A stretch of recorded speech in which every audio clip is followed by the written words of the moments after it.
As a result of stress, rising culinary star Martin Lee lost the ability to taste. Experts recommended fresh air and peace, so he went to the distant mountains where his relative used to live in one of the villages. Having found a beautiful place, the main character stopped for a picnic. He took with him the essentials for preparing delicious food. A few minutes later, the meat was frying in the pan, spreading delicious aromas throughout the area. The young man watched his favorite process with satisfaction. It was possible to relax, and a can of beer was perfect for this. Martin remembered how he came to his grandfather's abandoned house, which turned out to be a passage to another world. And that's how his adventures and meeting new friends began.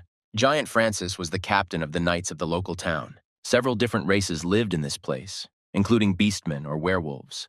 Little Luna often ran away from home. Her guard Liam had to find the bully and return her to her mother. The magician and sorcerer Janice was an alchemist and lived in the city of people. The third side of another world was owned by an elven civilization. The first acquaintance of the main character was Abigail with her bird.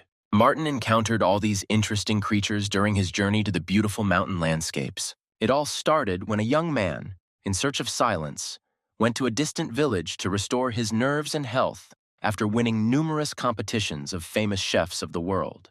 The building of the former tea house stood empty for many years after the death of his grandfather, and the main character decided to stay here. At Martin's request, his old friend and manager Dennis took him to a remote place. The main character was afraid to get out of the car until he was sure that there was no one nearby. The young man was so tired of the sudden popularity after winning the show that he imagined journalists on every corner, constantly pursuing him. Martin was reassured by his friend's words that no one would go into the wilderness, and he took off his mask. The young man stood at the door of his new life and remembered the moments of glory. Martin Lee recently became the most popular chef. He was recognized everywhere. The young man graduated from one of the best culinary schools in the world and won international competitions in Paris. They tried to invite him to all the shows and programs. It seemed that a bright future awaited the young, talented professional. However, Martin was very worried about his popularity. His fans did not allow him to work in peace, constantly distracting him and following him everywhere.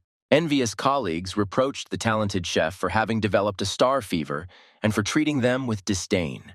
Numerous rumors about the young chef's misbehavior and poor professionalism were spread on social media, with one of the sources of gossip being his colleague and former friend Warren. Martin was under constant stress, tired of his sudden popularity and false rumors. The mountain village was a great place to relax. The main character decided to go there to recover and hide from prying eyes. In order not to waste time and continue his favorite business, the young man wanted to open a small home restaurant. Before they started unpacking, the friends decided to have a snack. On the way, the guys stopped at a cafe and ordered food to go. For the first time in a long time, Martin ate food that someone else had cooked. Dennis watched his friend closely. The smell was disgusting. The main character was ready to kill whoever could ruin the spaghetti like that. The young man took a chance to try the dish. The most important result of the stress was that Martin lost the ability to taste, especially of his own food, which was what worried the young chef the most.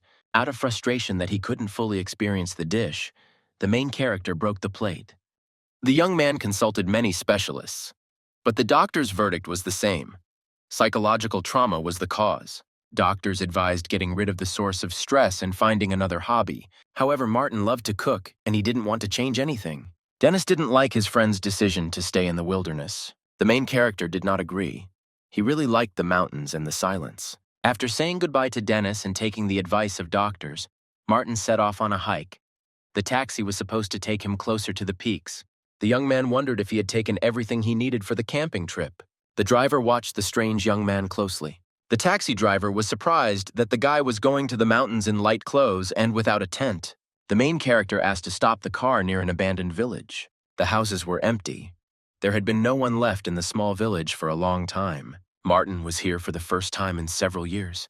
He had not come here since his grandfather died. The young man decided to tidy up the old house a little. The young man was surprised that the door to the barn was open. Coming closer, the main character saw a strange light in the depths of the pantry. Martin prepared to fight off the would-be thief, holding a sturdy bag for kitchen tools and utensils. Suddenly, something moved in the bushes, causing the young man to scream in fear. The cute ginger cat was happy to meet a person. The young man calmed down.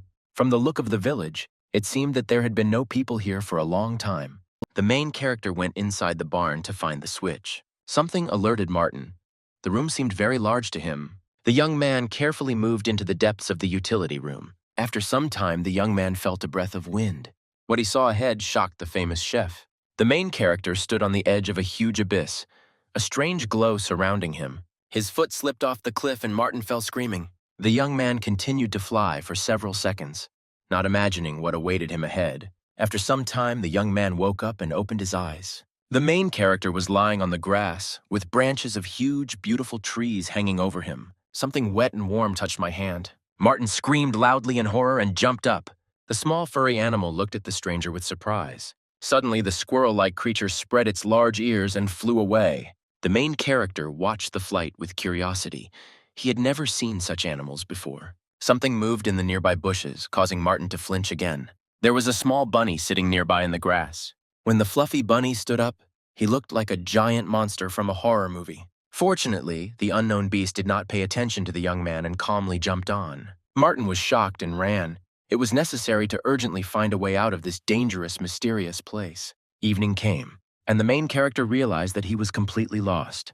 The young man decided to look for a place to spend the night. The young man began to unpack his magic travel bag. The first thing the main character did was make a fire. Martin looked at the flames. There was not a soul around, and there was no connection either. Feeling hungry, the cook decided to do his favorite thing. The young man had taken some food supplies in advance to make it easier to cope in field conditions, but now the bag contained only mushrooms and butter. The main character had to use what he had in his reserves. After a few minutes, the dish was ready, but there was no spices or salt at all.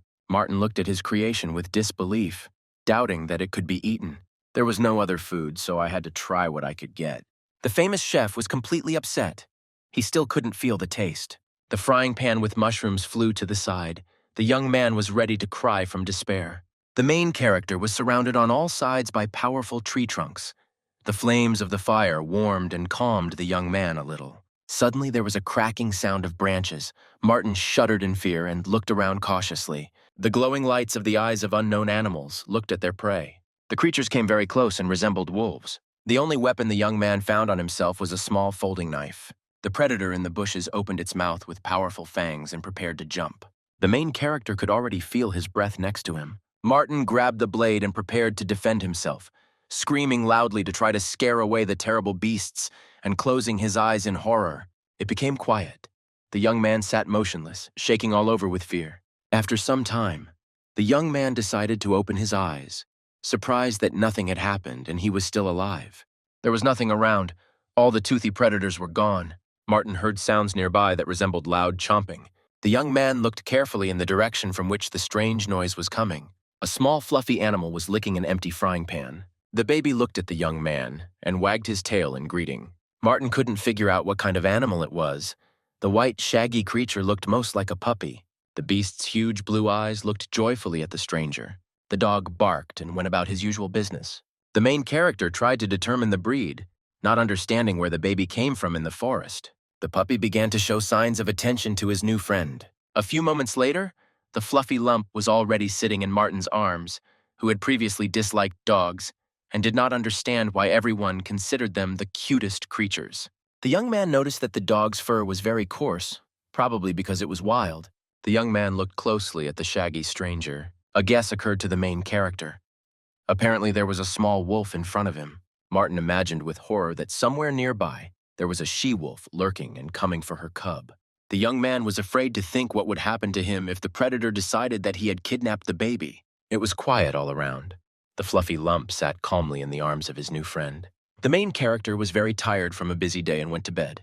The young man no longer cared at all whether he would die of hunger or be eaten by predators, and he fell asleep. In his sleep, Martin felt himself being pulled somewhere by his shirt. The young man had no strength left to resist, and after a while the movement stopped. Martin opened his eyes and tried to get up.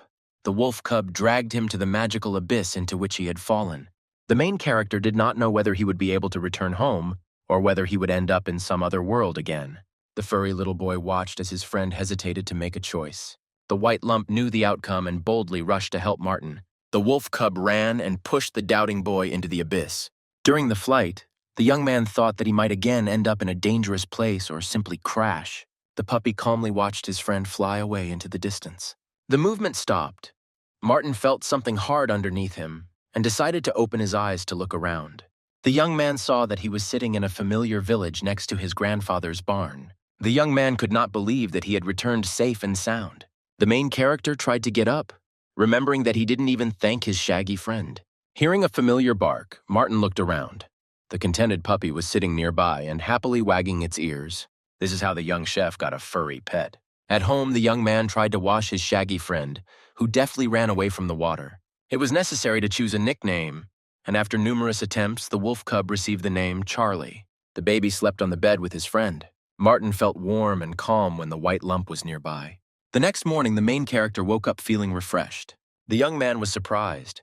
For the first time in several months, he managed to get enough sleep. It was time to start cleaning, but first Martin wanted to pick out some food for Charlie. The baby categorically refused dog food. Food for cats and other pets was also rejected. The upset protagonist went to the kitchen. The young man made himself breakfast. He still didn't feel anything, but at least he enjoyed the process. Martin ate the food in front of him with disappointment, hoping that the taste would be restored someday. Charlie quickly jumped onto the table and began to eat human food with great pleasure. The main character tried to drive away the bully. The young man noticed that his shaggy friend ate only the dishes he had prepared, without touching the semi-finished products from various companies. The young man began to analyze the situation. Martin gave Charlie a choice of 2 steaks with different sauces to confirm his guess. The cook took good meat and cooked it the same way. The only difference was in the gravy. Charlie sniffed the store-bought sauce cautiously. The chef watched what the baby would choose. The puppy began to eat meat with store-bought gravy, waving his luxurious tail with pleasure. The second plate featured Martin's signature sauce, which he developed himself and won a special prize. Charlie swallowed the second piece at high speed, his tail still wagging in delight.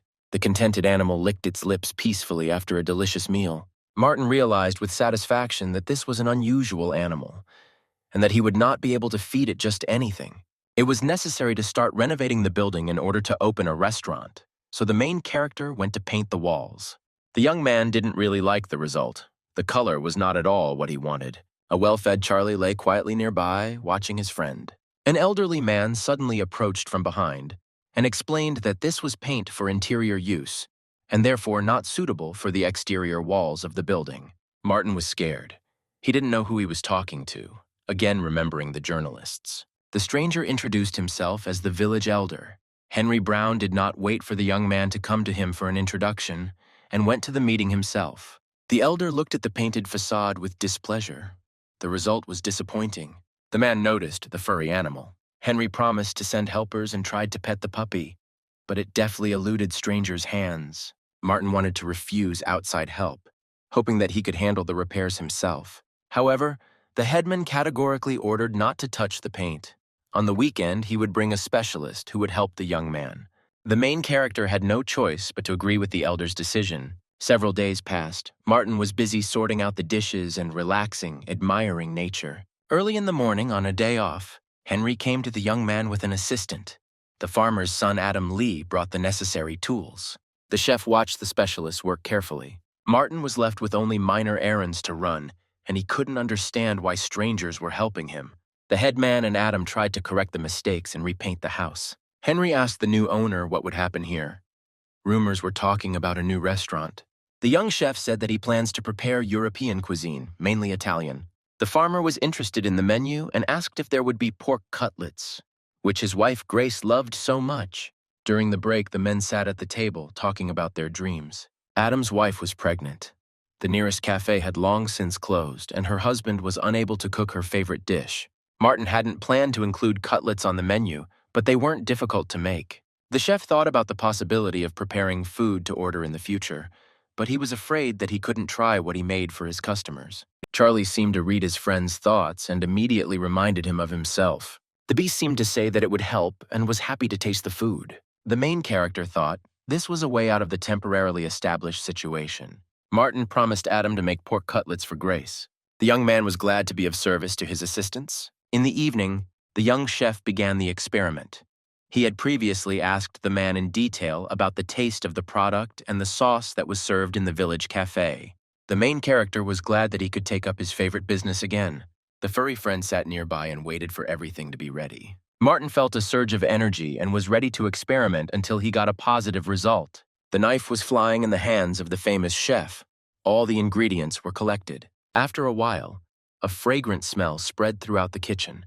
The cutlets looked delicious. Charlie got the first portion. His tale was the quality control of the product. Martin noted with disappointment that the furry object's movements were slow, which meant the taste was weak. In the next batch, the chef changed the composition of the sauce so that it was less sweet. However, the tail was still almost motionless. Charlie, with his belly full, could no longer move, but the experiment continued. After losing his ability to taste, cooking became a torment for the protagonist. He could not determine what he had created, so Charlie became his indicator. The next day, Martin's new friends came to visit him. Adam and his wife sat at the table and waited anxiously for their order to be brought. Grace was glad to be able to get out of the house. The girl had not been to a cafe for a long time. She could not go far and was glad that the new restaurant would be very close. Finally, the cook appeared. He was glad to see his guests. Martin brought the first order. The smell and appearance of the cutlets were very appetizing. The farmer's wife looked at the delicious dish with admiration. Grace took the knife and cut off the first piece. The girl slowly brought the cutlet to her mouth, anticipating its delicious taste. The men watched Grace's reaction with bated breath. The guest was delighted. She had never tasted such delicious cutlets. The meat was juicier and crispier, and the girl found the sauce similar to the previous one. Memories of past years came flooding back to Adam's wife. Martin was pleased that he was able to please the guests.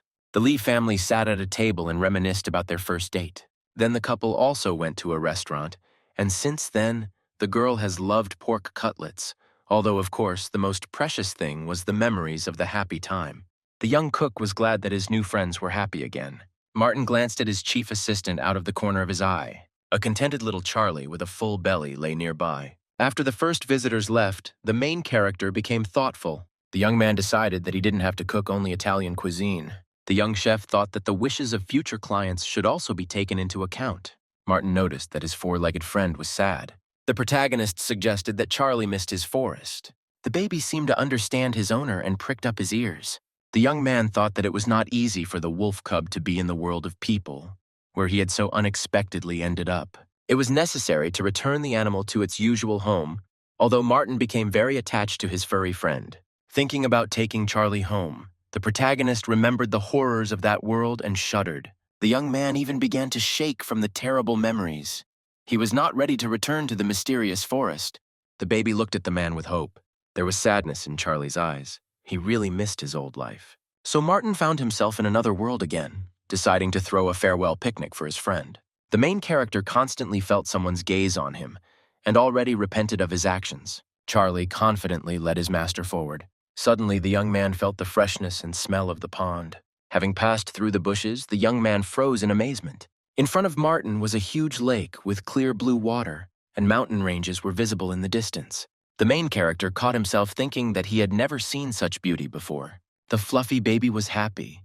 He ran to the shore. The water and his eyes were almost the same color. Martin decided to arrange a picnic spot near the lake, and as a farewell, he prepared a little surprise for his pet. The cook took out his equipment and began to prepare the dish. The young man had prepared pieces of very expensive meat in advance. After adding spices and oil, the young man lit a fire. The schnitzel turned out very aromatic and looked appetizing. Charlie ate with great pleasure, his tail never stopping spinning for a minute. Martin took out a can of beer and looked at the beautiful landscape with satisfaction. One thing was upsetting. The taste still hasn't returned. The main character decided not to be upset and to rest. The view was truly stunning. The young man relaxed and enjoyed the mysterious silence. However, the calm did not last long. The young cook felt a sharp object at his throat. Martin saw the sword and was very scared. A rough male voice behind him asked the young man who he was and what he was doing here. The giant looked very menacing. The weapon was really real. The young man could not move from fear. He could hardly answer that he was a simple cook. The guard could not believe the stranger's words. He had never met strangers at the border. The squire demanded that the young man tell the truth. Suddenly, the man heard sounds and looked around. A small, white wolf cub was eating the last pieces of meat from the plate with gusto. Martin was willing to pay money to be released. The menacing stranger sheathed his sword and apologized.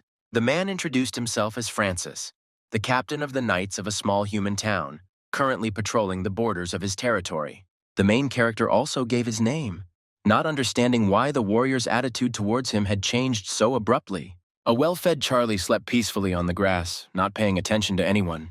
The guard explained that if a white wolf accompanies a person, it is a good sign. Francis said that this species of predators inherited the blood of an ancient god. The wolf god had the ability to see good and evil and was very wise. The pack of white wolves inherited some of the abilities of their ancient predecessor. One of the representatives of the predators was now very close to the interlocutors and was sleeping peacefully. Martin was amazed by the discovery. Now he understood many things. The protagonist remembered how the deity's descendant quickly destroyed food and cleverly avoided strangers. Francis learned that the stranger was simply preparing food and enjoying the local scenery. In a beautiful place, food really does taste different. The knight's attention was drawn to a plate with delicious pieces of meat. Martin invited the uninvited guest to try the food. It was impossible to resist the smell that emanated from the dish. Francis carefully took the piece and put it in his mouth. The guard was dumbfounded. He could not understand how the meat could be so juicy and tender. The knight's gaze stopped on the strange jar in the young man's hands. The main character said that he took beer with him. The man could not refuse to try the unfamiliar potion. He was interested in what they drink in another country. Francis downed the liquid from the special can in one gulp, not believing that beer could be rich and tart. The knight was completely delighted. The drink seemed very tasty to him.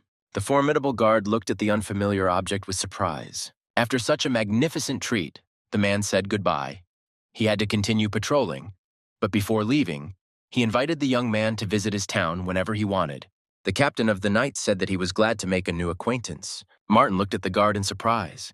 He did not understand his status in this world. Finally, Francis warned the young man to be careful, as there were many dangers in these places, although the white wolf was his reliable guide, with whom there was no one to fear. Charlie woke up and demanded food again.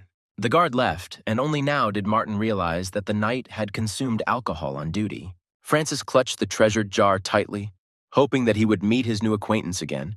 The main character gave the last portion to his shaggy friend, preparing to part. Martin recalled the moments of the meeting and the happy moments when the furry animal was nearby. It was time for the young man to return home, and he sadly packed his equipment. While Charlie was eating enthusiastically, the young man sighed and set off on his way back, not knowing if he would ever see the wolf cub again. The protagonist glanced out of the corner of his eye to see his friend licking the bowl, not paying any attention to him. Martin was sad to part with Charlie. The young man understood that the forest was the wolf's home and mentally wished him luck. Looking back once more in farewell, the young cook did not see his furry friend. Martin was very upset. He wanted to look at the little descendant of the gods again. Hearing strange sounds behind him, the young man looked back. Charlie jumped on his friend's back and grabbed hold of his backpack tightly. The wolf cub growled and had no intention of hiding his claws. The main character was tired and couldn't tear the animal away from his travel bag. The baby didn't want to leave. He tenderly licked the hand of his new friend.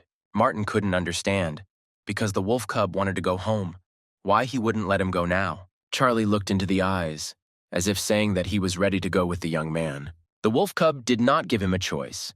Now he himself decided that he would live with the young man, who was happy about this.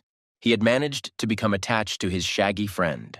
It was time for the travelers to return to the village. The main character thought that now he would have to visit another world more often. Not far from his house, the main character saw a large number of people who were celebrating something. Several people were sitting on rugs. There was a lot of food everywhere. Others were singing and dancing to the music. Martin couldn't understand what all these strangers were doing near his house. The headman went to meet the young man. He was glad that the owner of the establishment had returned. Henry explained to the surprised boy that it was a village festive dinner. The main character didn't know about the event.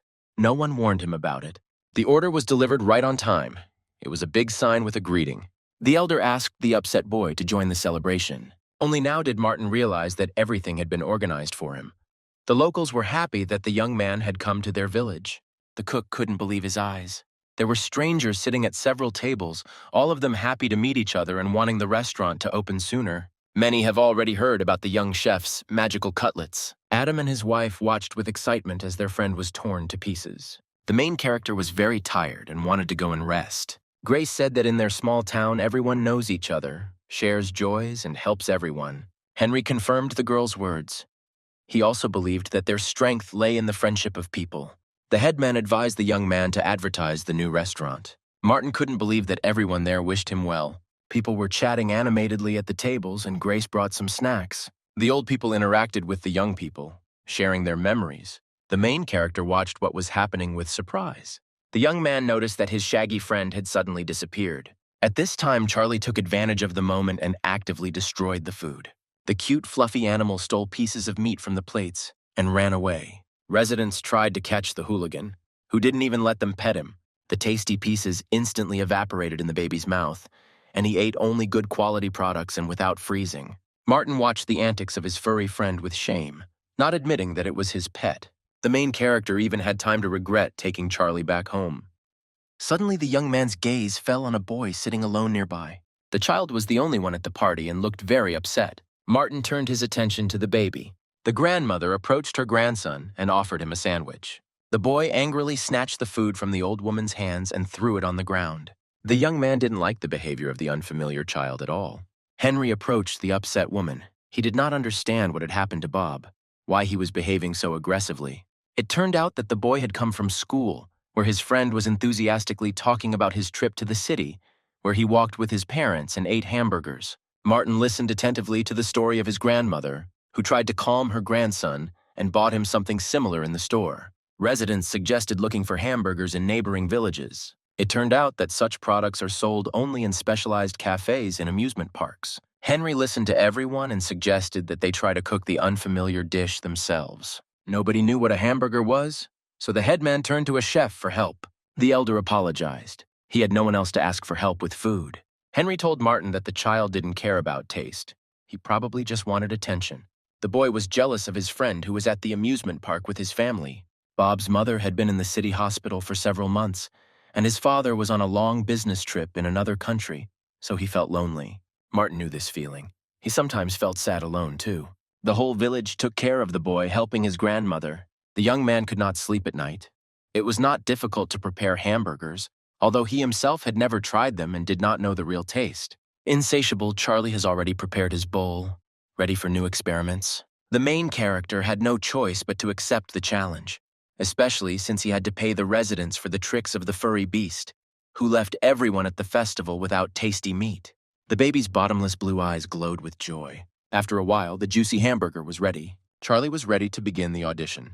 While his furry assistant was eating, Martin recalled his years of study. The main character came to the States with the goal of entering one of the most famous culinary educational institutions.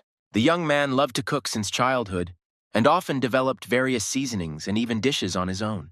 The young man wondered if he could see himself from the recent past, who doesn't know what he wants. Martin was dissatisfied with himself and moved on to the next portions. The kid was happy to help his friend. His plate was already empty. The main character remembered that taste always came first for him. Time flew by unnoticed. Morning came. The process was almost complete. Just the finishing touches needed to be added. The coveted hamburger was almost ready. Bob was already sitting at the table and waiting for a surprise. The boy was accompanied by his grandmother and the Lee family, and as soon as they entered, they could smell the subtle aromas of roast meat and warm buns. The child looked at the work of culinary art in fascination. Martin thanked him for waiting. The order was ready. The adults were amazed at how beautifully each layer was laid. Bob looked at the hamburger thoughtfully and didn't know which side to take it from. Finally, the boy made up his mind and brought the sandwich to his mouth. The child's eyes shone with surprise. The hamburger seemed 100 times better to him than the store-bought one. Bob thanked his grandmother for bringing him here. The elderly woman was glad that her grandson liked the treat. The boy stopped chewing and remembered his mother again. In fact, the child did not want a tasty dish, but to meet his sick mother. He hoped that if he asked for a hamburger, he would be taken to the city. The grandmother hugged the boy. She understood how hard it was for him alone. The child began to cry bitterly. He really missed his parents a lot. The main character promised Bob that when he went to the city, he would take him with him. The boy couldn't believe that this was possible. Grandma thanked Martin for his concern, and Grace asked the boy to take more photos when he was at the amusement park. The child was happy and began to look forward to the journey to his dream. The young man was pleased that he would be able to help the others. The next day, the young chef decided to conduct an audit of the remaining food products. There was enough food to go on a hike. Martin thought that he had never pitched a tent before, and when the restaurant opened, he would have no free time at all. The main character looked questioningly at his furry assistant. Charlie's tail moved vigorously from side to side, betraying his owner's thoughts. The young man tried to convince his shaggy friend that he was going on a regular hike and not to another world. After some time, the young cook was resting after the crossing and was thinking about how he began to visit the mysterious forest more often than the grocery store. It was time to unpack things and pitch the tent. The protagonist took out his equipment, happy that he had successfully found a beautiful place. It was completely quiet in the clearing in the forest. While Charlie was chasing butterflies, Martin was trying to put up the tent. The task turned out to be difficult. In all his years of life, the main character had never been on a campaign. Finally, the place to spend the night was ready. Setting up the tent turned out to be more difficult for the young man than he expected. Now it was necessary to prepare food. Hunger was already making itself felt. Some of the food had been prepared in advance, so lunch was ready quickly. Martin took out a plate of meat and added his signature sauce. Glad to have the opportunity to rest and eat, the protagonist calmly sat down in a chair. The little furry guests did not allow the young man to enjoy his solitude. The cook decided to share the remains of raw meat with the animals. The young man tossed the tasty morsels, trying to attract the attention of the long-eared guests. At that very second, a huge beak flashed in front of Martin's nose and grabbed the food. The giant bird soared into the sky, quickly leaving the frightened cook behind. Having calmed down a little, the young man shared his food with the little guests. After having a snack, the main character sat in a chair, watching the beautiful scenery. Previously, the young man thought that he would be bored in nature, but suddenly he felt how pleasant it was to relax in the forest. Martin continued his dinner, enjoying the silence around him. The young man did not immediately notice that he was being watched from the nearby bushes. Hearing a rustle, the protagonist looked back, hoping that it was Charlie who had returned, having run away into the forest again. The young man called his friend, showing him how much delicious food he had managed to prepare. A shaggy red paw with huge claws appeared from the thicket. The main character managed to react and remove the dish. An unfamiliar little animal jumped out into the clearing. Martin looked at the next guest with curiosity. An unknown creature stood in front of the young man. The half-beast or half-man looked like a wild cat, but it was clear that it was a child, most likely a girl. The werewolf was in an aggressive mood and growled, choosing the moment to attack. The main character saw such a creature for the first time, more like heroes from science fiction films. The tail was very similar to a cat's. Martin watched the uninvited guest with suspicion. The stranger's hands had skin with very short hair and sharp claws on her fingers. The cat chose the moment and attacked the man. The main character had to dodge again to avoid getting injured. The half-beast was upset and was preparing to jump again. The young man did not understand what was happening. His shaggy assistant ran away at the most crucial moment. Martin decided to talk to the guest, offering to do without bloodshed. Seeing the cat's gaze, the young man realized that she was hungry. The protagonist placed the plate of food on the ground, inviting the stranger to take the food and leave. The half-man carefully approached the delicious-smelling dish. The little werewolf looked closely at the food, which was emitting delicious aromas. The pieces of meat really looked very appetizing. The delicious smell from the baby's mouth made her drool. Martin watched as the uninvited guest grabbed the juicy piece with her teeth. The cat didn't have time to swallow the meat. A fiery fire was burning in her mouth. With tears in her eyes, the girl rolled on the grass, not knowing what to do. Martin remembered that he added hot sauce to the meat. After a while, the baby calmed down and licked her lips. The girl must have been very hungry because she approached the dish again. The cat began to carefully gnaw piece after piece. The protagonist thought that the stranger liked the food, despite its spiciness. The bushes rustled again, and the sound of branches cracking was heard. A satisfied Charlie jumped out of the thicket into the clearing. The wolf cub watched in bewilderment as someone took his food. The fluffy lump rushed into battle, defending his plate. Martin tried to separate the fighting kids. The werewolf did not want to give in and growled. The main character did not know who to save. Both animals tried to attack each other. The boy lifted Charlie high, preventing the stranger from hurting him with her sharp claws. Suddenly, another half-beast appeared in the clearing and grabbed the girl by the clothes, preventing her from moving. The adult werewolf apologized to the man for the little girl's actions. A moment later, both beastmen vanished into thin air. Martin stood there in surprise. The next day, the main character returned home. The young man took up cleaning again. It was necessary to prepare for the opening of the restaurant. The main character thought, dreaming about starting work. A beautiful sign was already hanging above the entrance. The young chef summed up the results. The repairs were done, the food was prepared. Everything was ready for the beginning of a new period of life. While Martin was thinking about the future, an old woman entered the restaurant. Despite the fact that the establishment was supposed to open the next day, the chef invited the visitor to the table. The elderly woman began to look around the room with curiosity. Grandma noticed that most of the furniture remained the same. With the change of owner, practically nothing has changed in the interior. Martin got into conversation with the guest. She remembered the times when there was a tea house in this place. The chef asked the lady to place an order. The woman agreed to try the dish that the young chef would prepare for her. She had no idea about European cuisine. The old woman did not make a choice, leaving it to the owner of the establishment. The young man went to the kitchen realizing that his guest had most likely never eaten Italian food. Pasta with tomatoes was the most popular. Martin thought that it was sure to please the customer. After some time, the portion was ready. Martin wished his first customer bon appetit. He wanted to serve her perfectly. The cook was confident in himself. His pasta was always praised. He knew how to cook it very tasty. The woman only touched the food a couple of times. The main character was shocked. He could not understand why the guest did not like his food. There was a knock on the door. Someone was trying to see what was going on inside the restaurant. The headman went inside and really liked the sign. Henry greeted the old lady next door with surprise as she came out of the building. The elderly woman told the astonished old man that she had already eaten and gone outside. Martin stood over his full plate, upset. Henry didn't understand how so much food could be left behind. The main character was upset. He could not understand what his mistake was. The elder tried to calm the young cook, who was sitting in the corner, trying to figure out what he had done wrong. The young man realized that he was not at all ready to open a restaurant. Henry sat the guy down at the table and began asking him about what had happened. The elderly man convinced his friend that the old woman did not come to the restaurant for food. Barbara used to come here often with her husband. He was a regular at the tea house. Unfortunately, he died last year, and the woman was left alone. Henry said it wasn't Martin's fault that his client left without trying anything. However, the main character was upset, realizing that he was unable to interest the visitor. To analyze the situation and find a way out, the young man went to the treasured forest again, where he could admire the scenery and think calmly. Recently, no one had bothered him in the mysterious world. Martin felt sorry for the lonely old woman. The young man kept thinking about how to surprise Barbara since she refused his signature pasta. At the top, among the beautiful branches, sat the little cat again. The girl realized that she had been seen and became angry. The protagonist looked at the werewolf, realizing that she was hungry again. The young man demonstratively stood up from his chair and called Charlie to eat. The half-beast climbed down from the tree and carefully crept closer. In a few minutes, the juicy meat was ready. Martin cut the piece into pieces and poured the sauce over it. The camping stove was an excellent substitute for a campfire. The protagonist remembered the previous incident with the hot sauce, so he didn't add pepper. In addition to the meat, the chef prepared mushrooms in a creamy cheese sauce.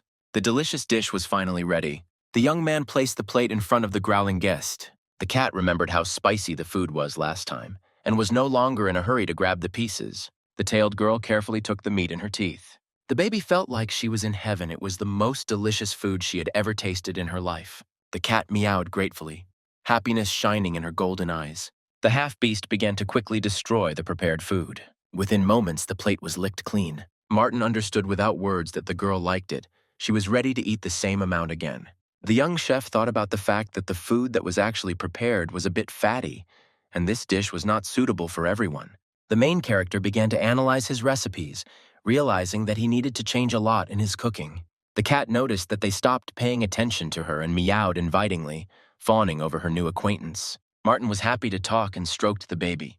The young man came to an important conclusion for himself that the main thing is the result. That is, the customer needs to like the dish. The girl listened attentively to the stranger. She was full and happy. Returning home, the main character took up the spring greenery. The young man decided to show the plants to his assistant. However, Charlie didn't even sniff it. He wasn't interested in the grass. Martin had to rely on his past experience. And besides, the wolf cub would not always be with him. He had to learn to cook again until his taste returned. The main character got down to business again. Now he understood how he could surprise Barbara. The headman approached the restaurant and read a notice that said the opening of the establishment was postponed. Henry realized that the chef was upset by the first failure and therefore postponed the deadline. The old woman sat alone in the courtyard of the house and enjoyed the sun's rays. The old man knocked and asked permission to enter. Barbara was very surprised to see her neighbor. The elder said that the cook was very upset when the old woman left a full plate of pasta. The grandmother said that she did not like the dish, but she did not understand how she upset the new owner of the restaurant. Henry asked the neighbor to give Martin another chance. Having thanked the woman for her conversation, the village elder went out for a walk again. Barbara was left alone again, pondering the words of her wise neighbor. The protagonist wiped the floor from his forehead. For the first time, he worked so hard on a new dish. The chef used vegetables and a little seafood to balance the flavors. The combination should be magnificent. Martin was pondering how to invite the old lady again when the sound of the bell was heard. The young man was not expecting guests and looked out of the kitchen in surprise. Barbara stood at the threshold, waiting for permission to enter. The young man happily greeted the woman and sat her down at a laid table. The old woman was surprised that the food was already ready. The woman thought that she would see again the noodles that she didn't like the first time, already regretting that she had come. Suddenly, an unfamiliar, pleasant smell enveloped Barbara. The cook thanked us for waiting and put a plate on the table, saying that it was a special dish. Barbara looked at the fragrant paste with daylily in surprise. It was the first time she had heard of such a plant. The old lady decided to give it a try, and besides, she loved shellfish.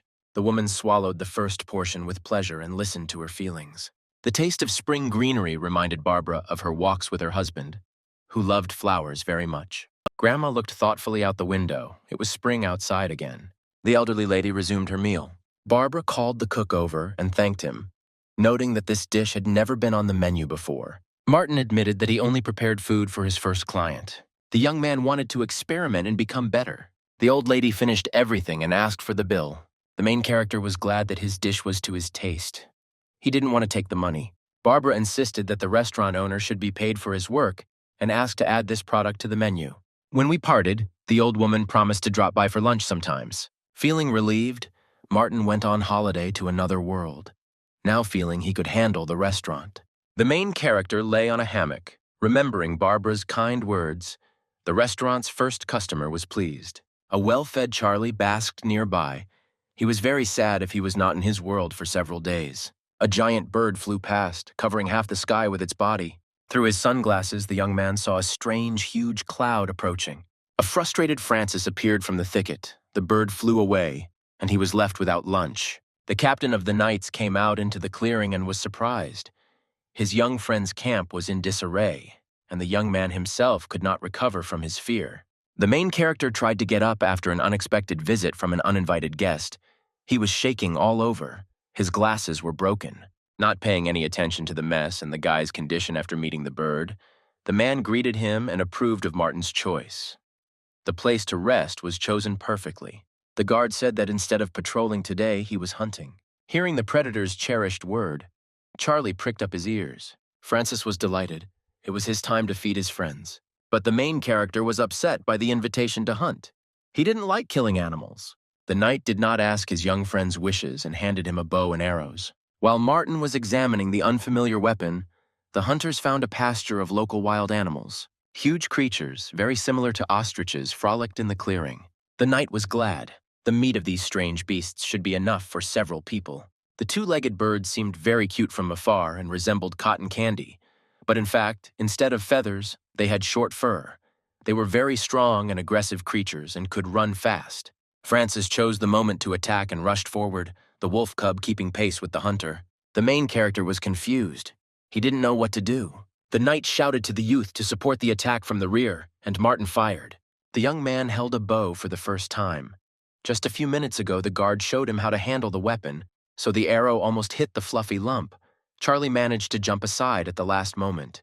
The cook was upset. He could easily hurt his friends. Evening had come. The sun had set behind the mountains when the hunters had finished cutting up their prey. Francis roasted local ostrich meat over a fire. The main character's hand was still shaking. In fact, pulling the bowstring turned out to be very difficult.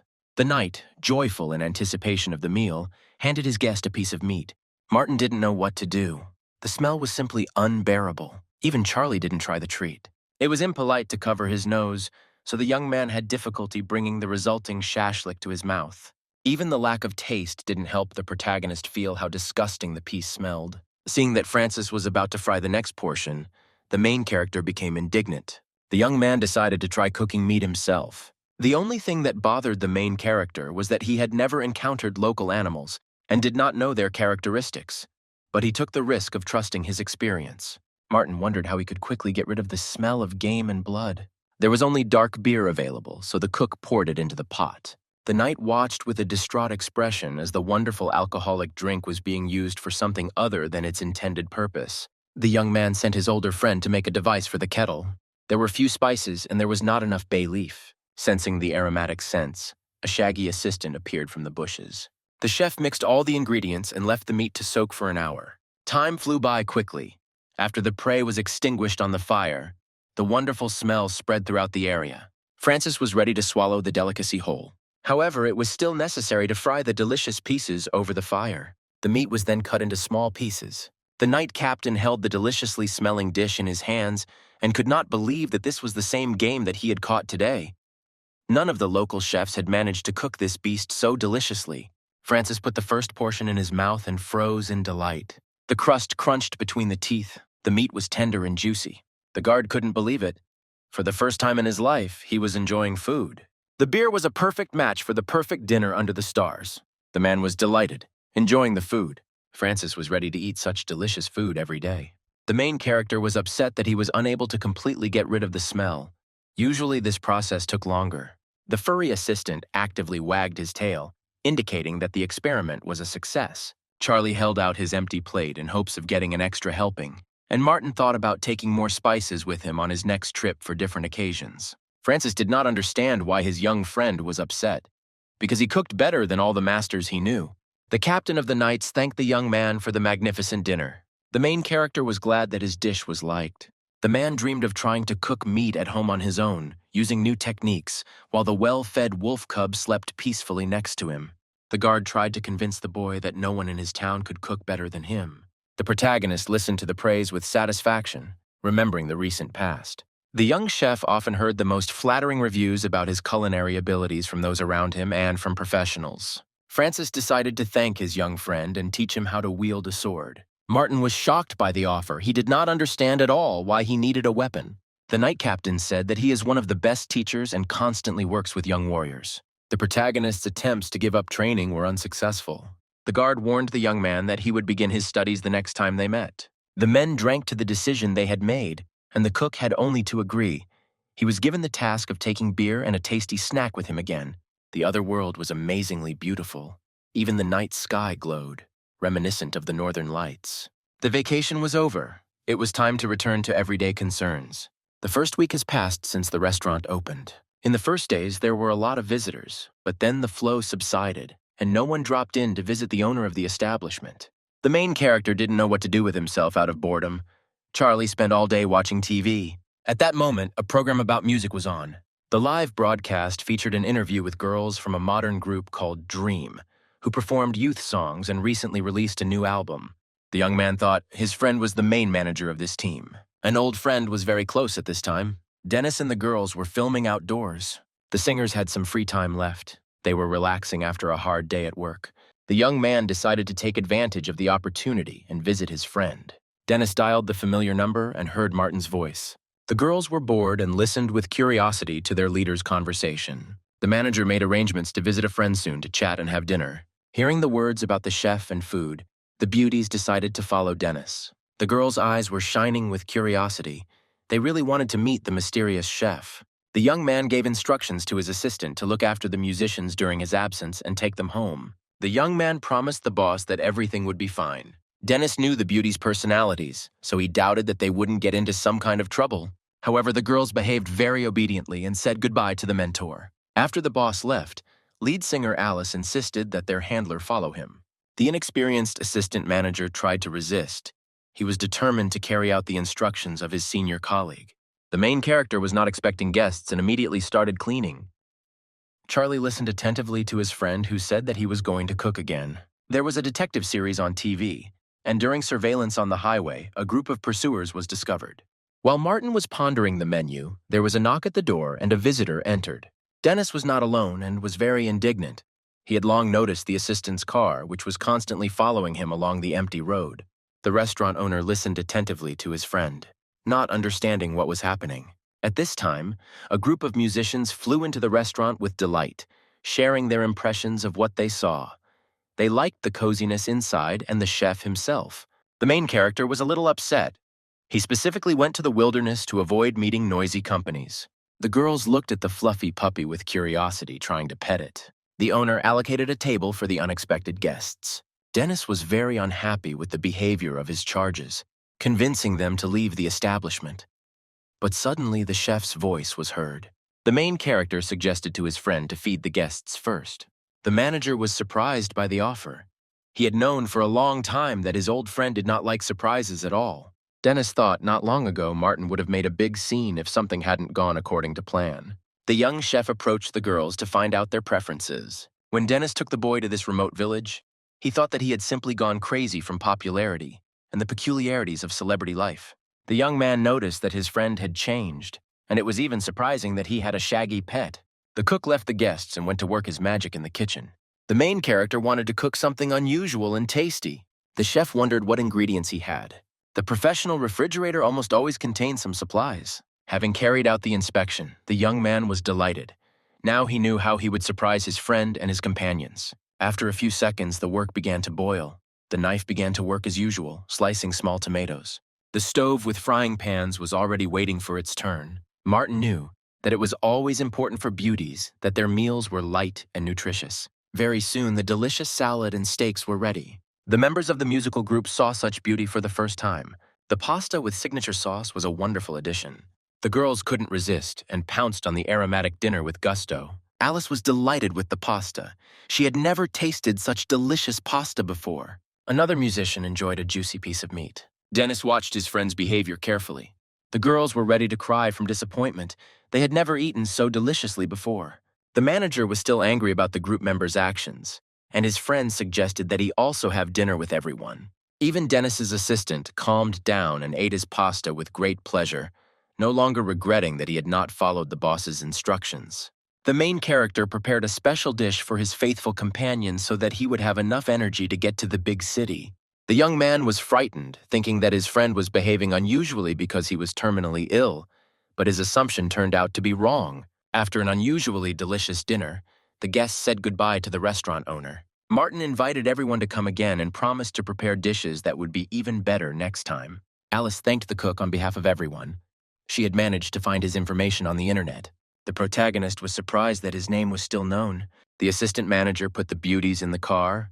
It was time to go home. They promised to definitely come to visit. Dennis shared a secret. The girls often watched the chef's videos with cooking secrets. It was time for the young man to go to the city too. The road was long. The main character was glad of the unexpected meeting, but asked to inform about the visit in advance next time. Before leaving, Dennis inquired about his friend's health. Martin looked rested and even happy. The guests left. Little Charlie settled peacefully back into his chair in front of the TV and fell asleep after a restless evening. The next morning, the protagonist went to the supermarket to replenish his food supplies. The nearest store was at the other end of the village. The rest were in small neighboring towns. Martin needed some spring greens, and last time he bought them here. The young man entered the spacious hall and said hello. There were practically no customers. The main character noticed the young saleswoman. He saw her here for the first time. The girl modestly responded to the stranger and offered help. The young chef refused. He knew what he wanted. Unfortunately, the daylily that old Barbara loved was not there. The upset young man said goodbye and left the store. He really didn't want to go to the city to buy the necessary greens.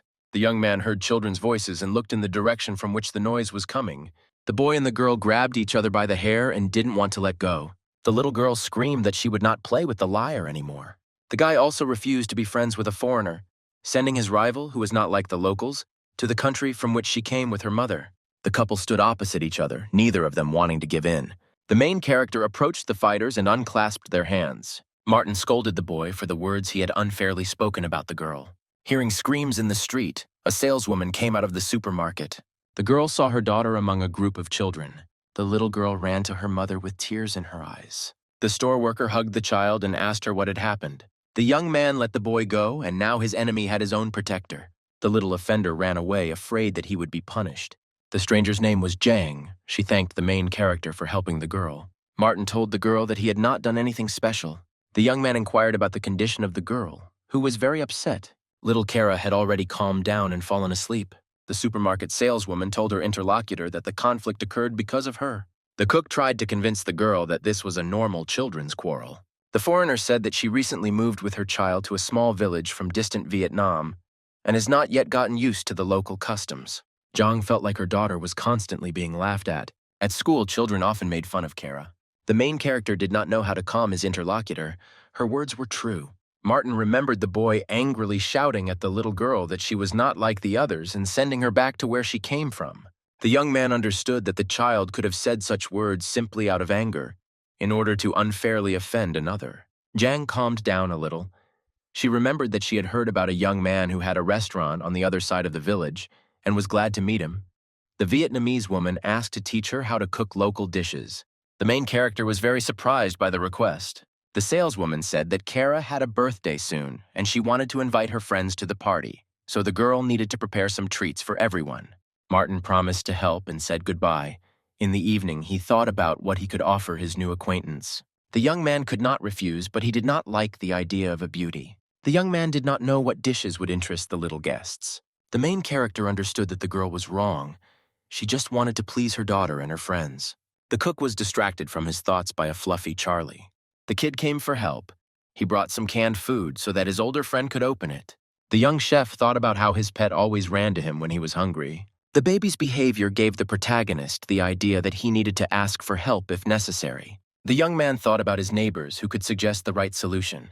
Taking a small gift, the restaurant owner went to the Lee couple. The cook decided that the family knew all the local peculiarities and customs. Grace was very surprised by the unexpected guest. Old man Henry also went to see his neighbors to chat and drink some water. The village elder was outraged that the cook did not turn to him for advice. He should be aware of all the events. The young man told his friends about the children's fight and the Vietnamese woman's request to prepare national dishes. Grace remembered Kara, the girl often walked with Bob after classes.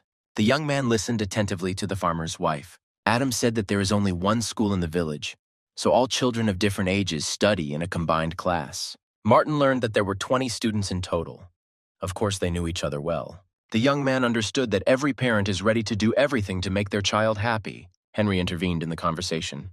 He was categorically against the idea of local dishes. The headman asked the young man to convince Jang to make some foreign dishes. The old man was sure that the children would not be able to appreciate Kara's mother's actions due to their age, so there was no need to try in vain. The elderly man suggested showing the young guests that there are different nations, and that differences in food should not be a problem for communication. The main character thought about it. He was amazed by Henry's wisdom. The next day, the young man went to visit his new acquaintance. Jang listened to the advice.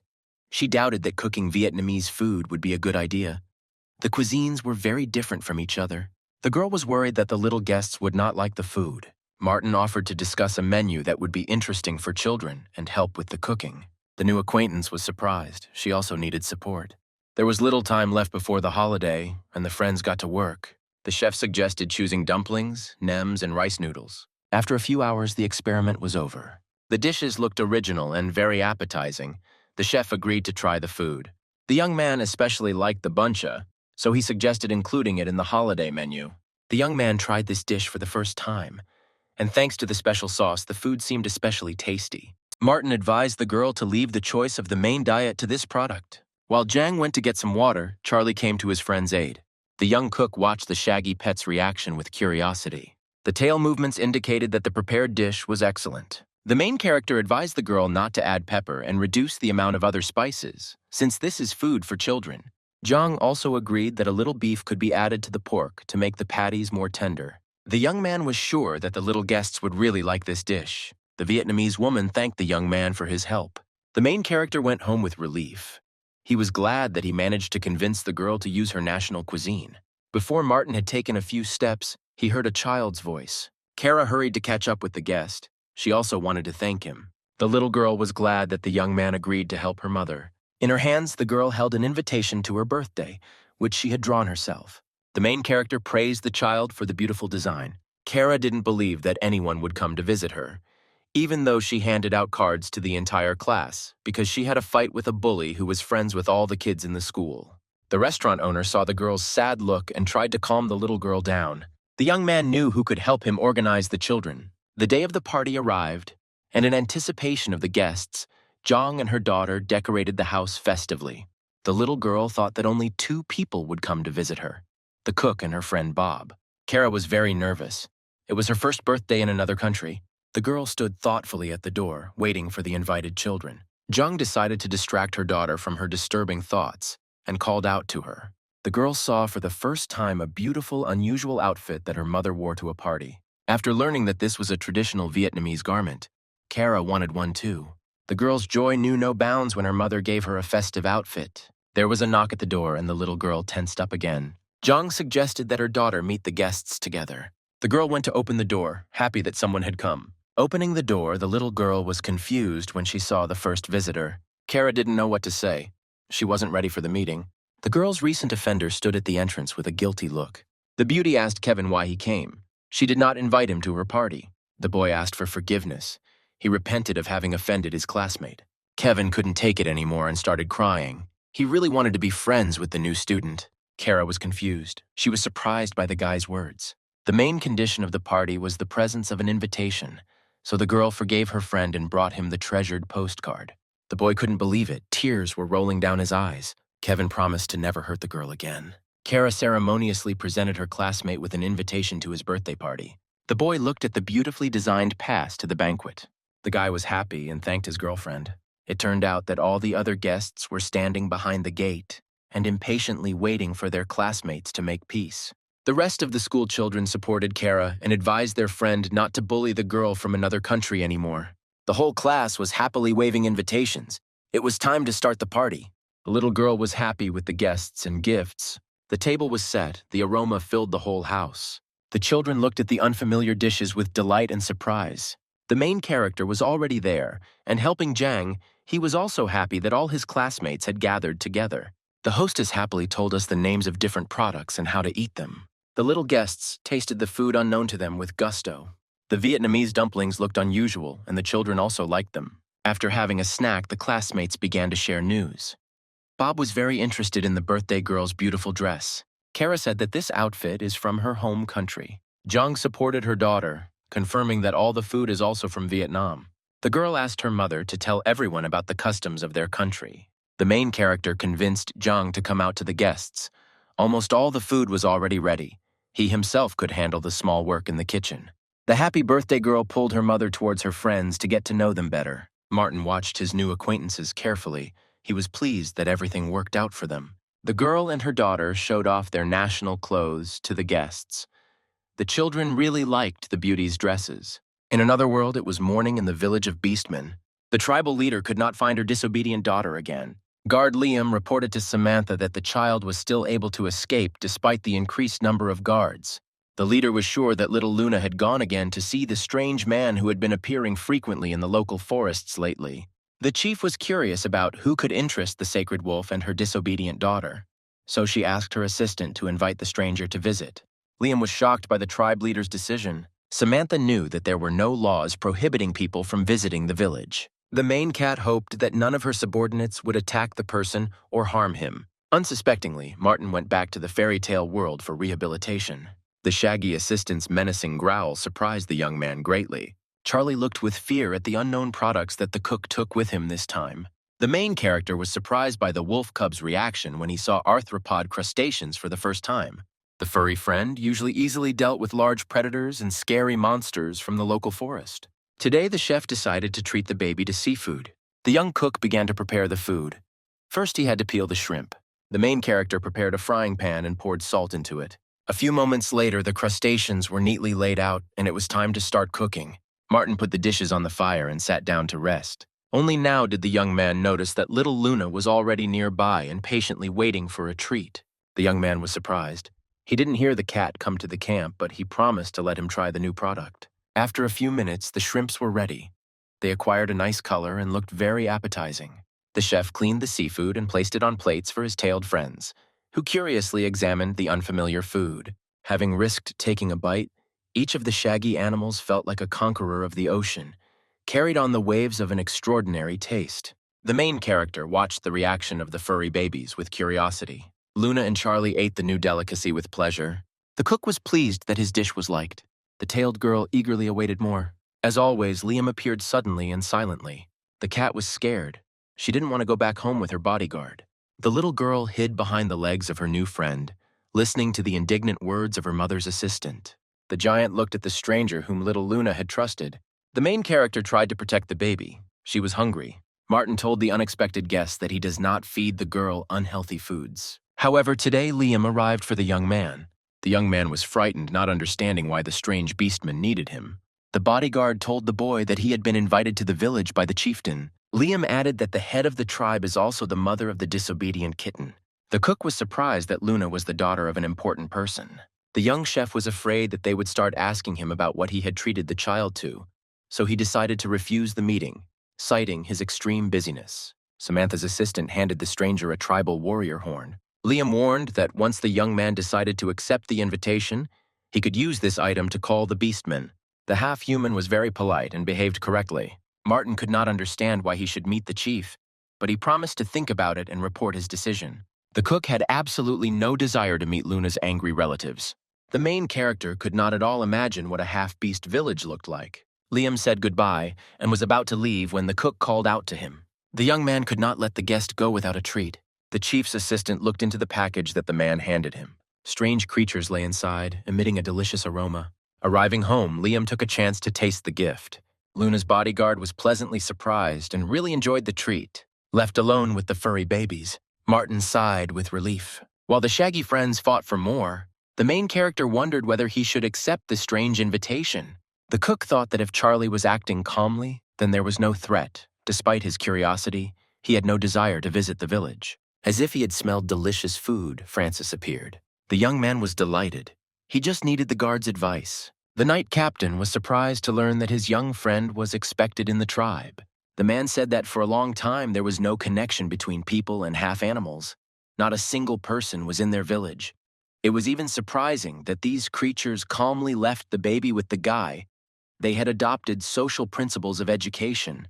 Francis looked at the cook, not understanding what was special about him. The captain of the knights convinced the young man that no one could harm him in a foreign world, so he could safely go visit.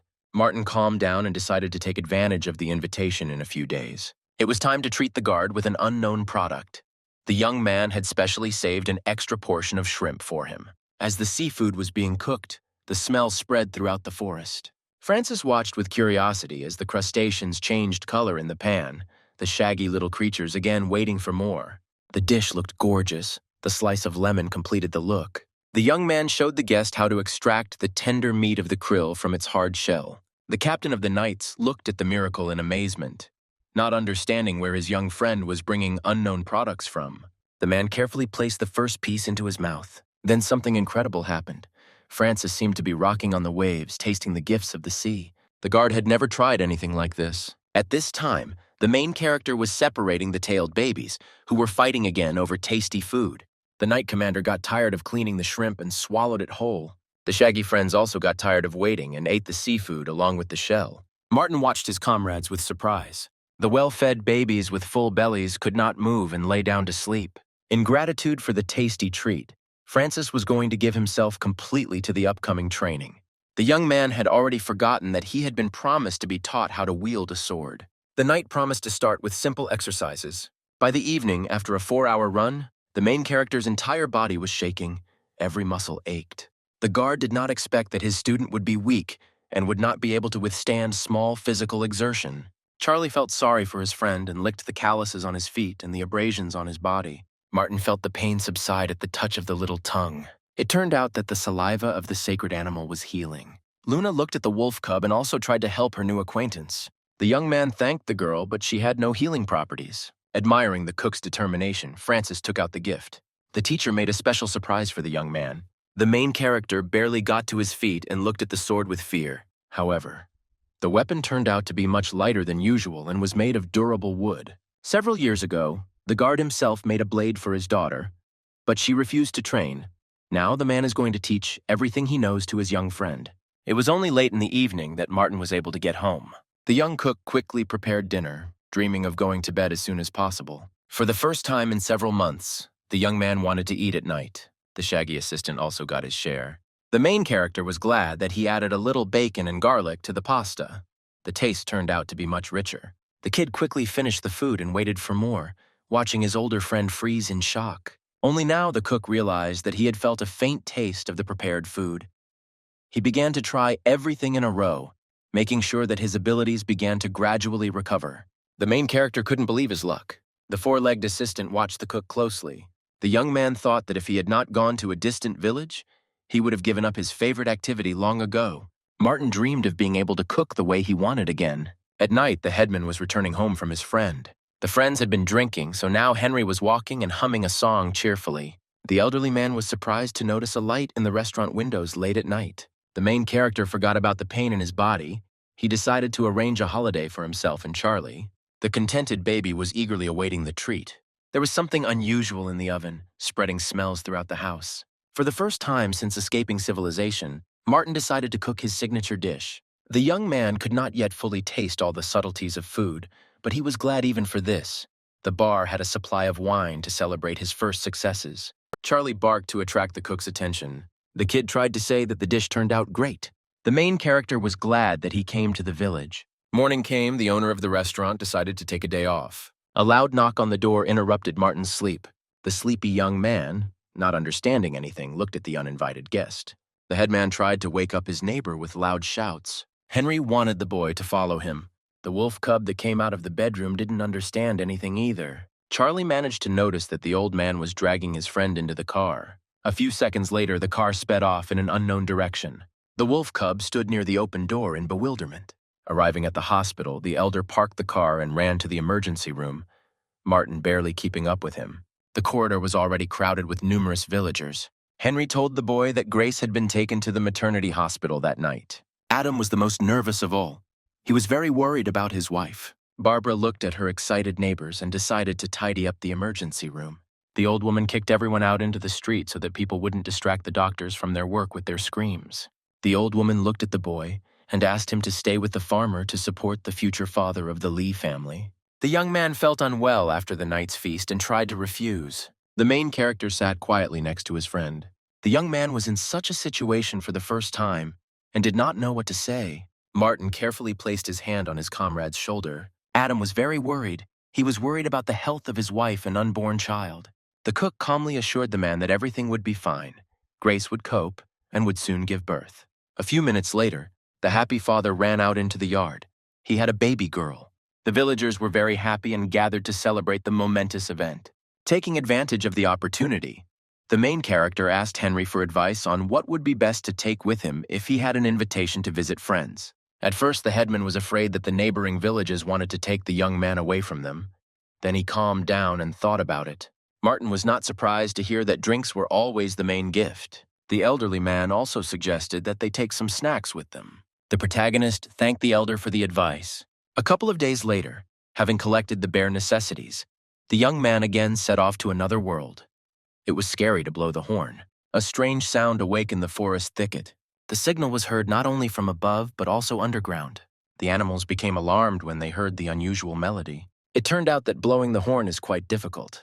However, after a few seconds, Liam and Luna were already next to the guest. The assistant to the chieftain of the Beastmen was glad that Martin found the time to respond to the invitation. He did not hesitate and hoisted the boy onto his powerful shoulder. The main character was not prepared for the journey upside down. A moment later, Liam made a huge leap and shot upward. The main character felt sick from the surprise and the height, and the bodyguard was surprised that people had become so defenseless that they could not endure the simplest jump over a distance. The young man remembered the words of Francis, who also spoke about the boy's poor preparation. Martin was delighted when his companion suggested that they continue on foot. A few minutes later, Liam reported that they had arrived at the location. The main character was surprised. It was the first time he had been in such an unusual place. The small village looked cozy. The houses resembled yurts. The chieftain's assistant was amazed that such structures also existed in their guest's world. Liam invited his guest to continue on his way. Martin suddenly remembered Francis's words, who said that it was safe to visit the half-beast village. They revered the sacred white wolves, one of which was now nearby. During their last meeting, the captain of the knights told his young friend about the ancient treaty. Many centuries ago, a war raged between different races in this world. The tribes fought each other for hundreds of years. Mountains of corpses lay everywhere. Suffering and death were everywhere. If the war had continued, the end of the world would have come. But higher powers intervened in the affairs of mortals. A treaty was concluded between the races to prevent further conflicts. Gradually, the peoples and tribes separated from each other and stopped communicating altogether. As he got closer to the village, the protagonist began to worry whether the beastmen would accept him. The young man walked between the houses, surrounded on all sides by appraising glances. A small group blocked the guest's path. The old werewolf looked in surprise at the man their leader had invited. Martin felt a wave of hostility coming from the stranger. However, Liam reminded Harley, who turned out to be the local warlord, that the young man was a guest of the tribe. The old man was unhappy. He did not like the presence of a man in the village. The half-human's gazes met, Liam's voice firm as he offered to give way, as he was following the chieftain's instructions. Suddenly the white wolf cub growled. He didn't like the behavior of the local commander. The villagers were shocked to see the sacred beast in a rage. Martin didn't understand what had happened and tried to calm his shaggy friend. Unexpectedly, Luna stood up to defend the guest, and also bared her fangs at Harley. The protagonist said that he came only because he was invited and did not have any devious thoughts. No one immediately noticed the movement from above. Samantha did not wait for the man and hurried to meet him. The leader of the half-beast tribe greeted the stranger. Liam advised Martin to show respect for the high rank. The leader of the half-human race was very charming. The main character bowed. Thanking for the invitation, Luna was glad to see her mother. The baby got bored and immediately climbed into my arms. Samantha said that first of all she wants to apologize for her child, who caused additional trouble for the person. The voivode was surprised. He could not understand why his leader was asking for forgiveness from a stranger. The chieftain pretended to have just recognized her subordinate, who was trying to break the ancient treaty and attack the man. Samantha said with a smile that she was confident in the warlord. He was a smart member of the tribe and could not harm people. The old warrior was afraid to go into conflict. He confirmed the words of the village head that he did not intend to harm the guest. The leader of the half-beasts invited the main character to the local palace. She was embarrassed that the residents did not greet him very hospitably. Martin constantly felt numerous glances on himself. It seemed to him that they were ready to tear him into pieces. Samantha said that she really wanted to meet the man who was able to tame the sacred wolf and her daughter. The young cook refused to express gratitude for caring for Luna. He simply treated her to his dishes. The young man remembered that he had prepared for the meeting and brought gifts. The protagonist reached into his backpack and pulled out a small container of food, the smell of which had already spread throughout the entire tent and attracted attention. The chief saw the delicious pieces of pork and was surprised by the guest's modesty. In addition to meat, the head of the tribe received an alcoholic drink that definitely could not exist in another world. Having heard that the container could explode due to the shaking on the way, the guards were ready to pounce on the man. The neck of the bottle flew off and a stream of sparkling wine flew upward like a salute. Only now did the guards understand what the guest was talking about. He turned out to be safe for their leader. Samantha didn't wait for the whole drink to fly out and decided to taste it. The owner of the settlement was surprised. The wine turned out to be delicious. The girl wanted to try the treat that Martin had prepared. The chief carefully took out a piece of fried pork with spices. The fluffy beauty enjoyed it. There was no game smell at all. The meat was tender and juicy. The bodyguards released the man and were forced to apologize to him. He really did not wish anyone harm. Liam was pleased that his fellow tribesmen recognized the guest. He was already ready to stand up for him. Charlie also growled, warning of his hostile intentions.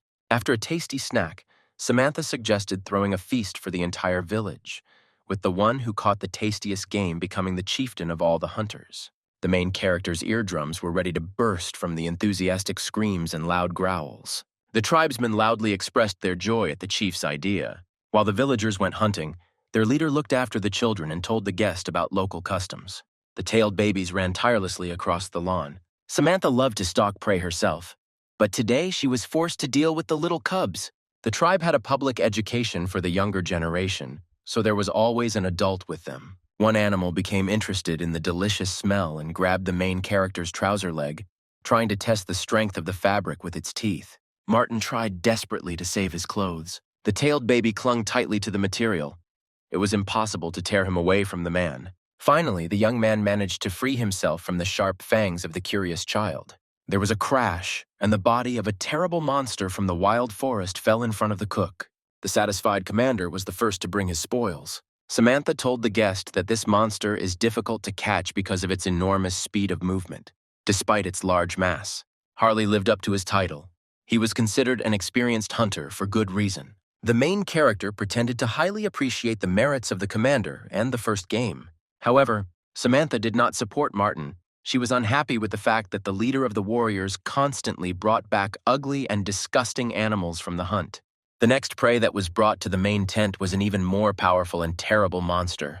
A proud Charlie, looking like a hero, dragged by the tail a mythical snake-like beast whose venom had paralytic properties. The commander was dissatisfied. The members of his squad alone would not be able to defeat the monster.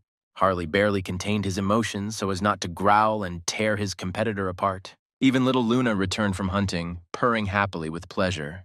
The little cat's gaze fell upon the dead animals, which she had never seen before, and she modestly placed her prey in the common pile. The villagers returned from the forest. It was time to sum up the results, and Samantha announced the name of the winner. The warrior who earned the title of leader of the hunters was a teenager with a multicolored bird in his paws. The young resident, who looked more like a small cat, was more amazed by the result than anyone else. Harley was disappointed. He did not understand why the honorary title did not go to him, but the conditions of the competition stated that the winner would be the one who brought not the largest animal, but the tasty game. The governor could not believe that he had lost to a child. The leader explained her idea. The chieftain must choose the right prey to feed the tribe. No one dared to challenge the leader's decision, and she ordered the fire to be lit. It was time to start cooking the meat and begin the feast. Everyone supported the leader. Only little Sasha was sad. She understood that she would not be able to lead the adult hunters. The protagonist was secretly glad that it wasn't Charlie who won. It was unknown how the visit to the Beastman's settlement could have ended. Lucas decided to have a bite to eat and head home. Game was roasting on several fires. The supply of meat and blood was unbearable. The young cook was surprised that spices were not used at all in the village. Even little Luna refused to eat the cooked meat. The wolf cub could not breathe from the stench that enveloped the entire settlement of half-beasts. The main character tried to contain his emotions, but he couldn't take the knuckle in his mouth and decided to try to cook the game himself. The young man took out the cutlery that he always took with him on picnics. The meat was cut into small pieces and placed on a hot baking sheet until a crispy crust formed. Then the cook took out a cauldron and poured alcohol into it. At this time, the shaggy assistant returned, who had gone into the forest for sour fruits. Everyone was waiting impatiently for the meat to soak in the strange marinade. After half an hour, aromatic smells began to emerge from the pan. Martin took the product out of the container with alcohol and was afraid to inhale it.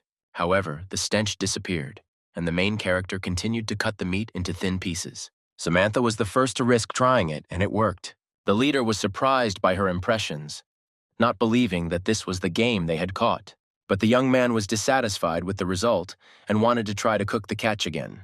The leader and her charges began to wait for a new portion of meat. Mother Moon liked the man. He was calm and behaved bravely, but he was a guest, and she wanted him to rest too.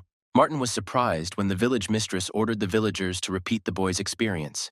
Take alcohol and fruit to soak and cook the meat. Samantha thanked the young man for the lesson. The tribe itself had to prepare the game that they caught during the hunt. The beastman approached the cook for advice. He told them what fruits would be best and how long it would take for the smell of blood to disappear. The well-fed Moon did not leave her mother, who was glad to have met a human. The day flew by unnoticed, evening came. It was time for the main character and his assistant to return home. Samantha thanked him for the lessons on behalf of all the tribe members. Liam had to take his new friends to the clearing where their campsite was usually located. As a parting gift, the leader gave Martin a small gift. The young man thanked the leader.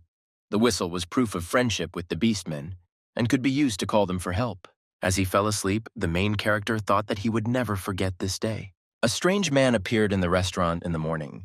The owner of the establishment watched in surprise as the man tried to hide his appearance behind dark glasses and a hat. The young chef brought the menu and was ready to take orders. The stranger could not believe that he had found himself in a real restaurant in a remote place. The man wanted spaghetti vongole to be cooked for him. Martin met his first person in the village who knew about Italian cuisine and offered him linguine, which was only slightly different from the dish he had ordered. The stranger was at a loss from surprise and was satisfied with the replacement. The man still couldn't believe that the owner of the establishment was familiar with pasta. The young man received the order and went to the kitchen. The young man understood that the guest was knowledgeable about European food products and knew exactly what he wanted. Linguine is denser than regular spaghetti and is usually served with seafood. Martin was glad to have met a connoisseur of Italian cuisine. He had not had a chance to show what he was capable of for a long time. After some time, the order was displayed on a plate in front of the visitor. The stranger was shocked. The smell was very aromatic. All that was left was to try the prepared food to taste. The man slowly brought the paste to his mouth. After trying the first portion, Mr. George appreciated the dish. Despite the presence of shellfish, the smell of fish was absent, and there was just enough spice to emphasize the taste. The visitor was surprised again. Not every restaurant in the city could boast of such quality. The man put down his cutlery and thought. The main character heard his name being called and turned away from the TV in time. On the screen was the same man who was now sitting at the table next to him. He was a famous artist who left his mark on the history of world art. The owner of the establishment only saw that the strange man had completely hidden his head in his cloak. He thought that his dish was not liked. However, the stranger thanked him for the quality of the preparation and was about to leave. The protagonist told the guest that he was the first visitor who knew a lot about Italian dishes. Martin learned that the man had become familiar with European cuisine in his youth. When he was studying abroad, the cook invited the strange man to come more often. He could cook any dish. George asked if he could make a vegetable soup with pasta called minestrone, which the whole family usually ate. The chef was ready to fulfill the order within half an hour. The man promised to drop by the next day and went outside. The famous artist was glad that he visited the restaurant. Before leaving, the stranger met the owner and called him a real master. He was looking forward to tomorrow. The name of the famous artist was known to almost everyone. Martin was surprised when the guest introduced himself. The main character returned to the TV where the program about the star visitor continued. The next day, Charlie was sleeping peacefully in the yard when he heard the delighted cries of his two-legged friend. The main character enthusiastically greeted the famous artist who came in for lunch. Mr. George was modest. He did not want to be recognized by others at all. The elderly man simply dropped in to enjoy some good food and reminisce about his youth. The young chef brought minestrone and wished him bon appétit. The aromatic smell of soup spread throughout the room. The man took the spoon and thought again. Martin watched the visitor's reaction with slight fear. George said that he had only eaten such a dish in Italy.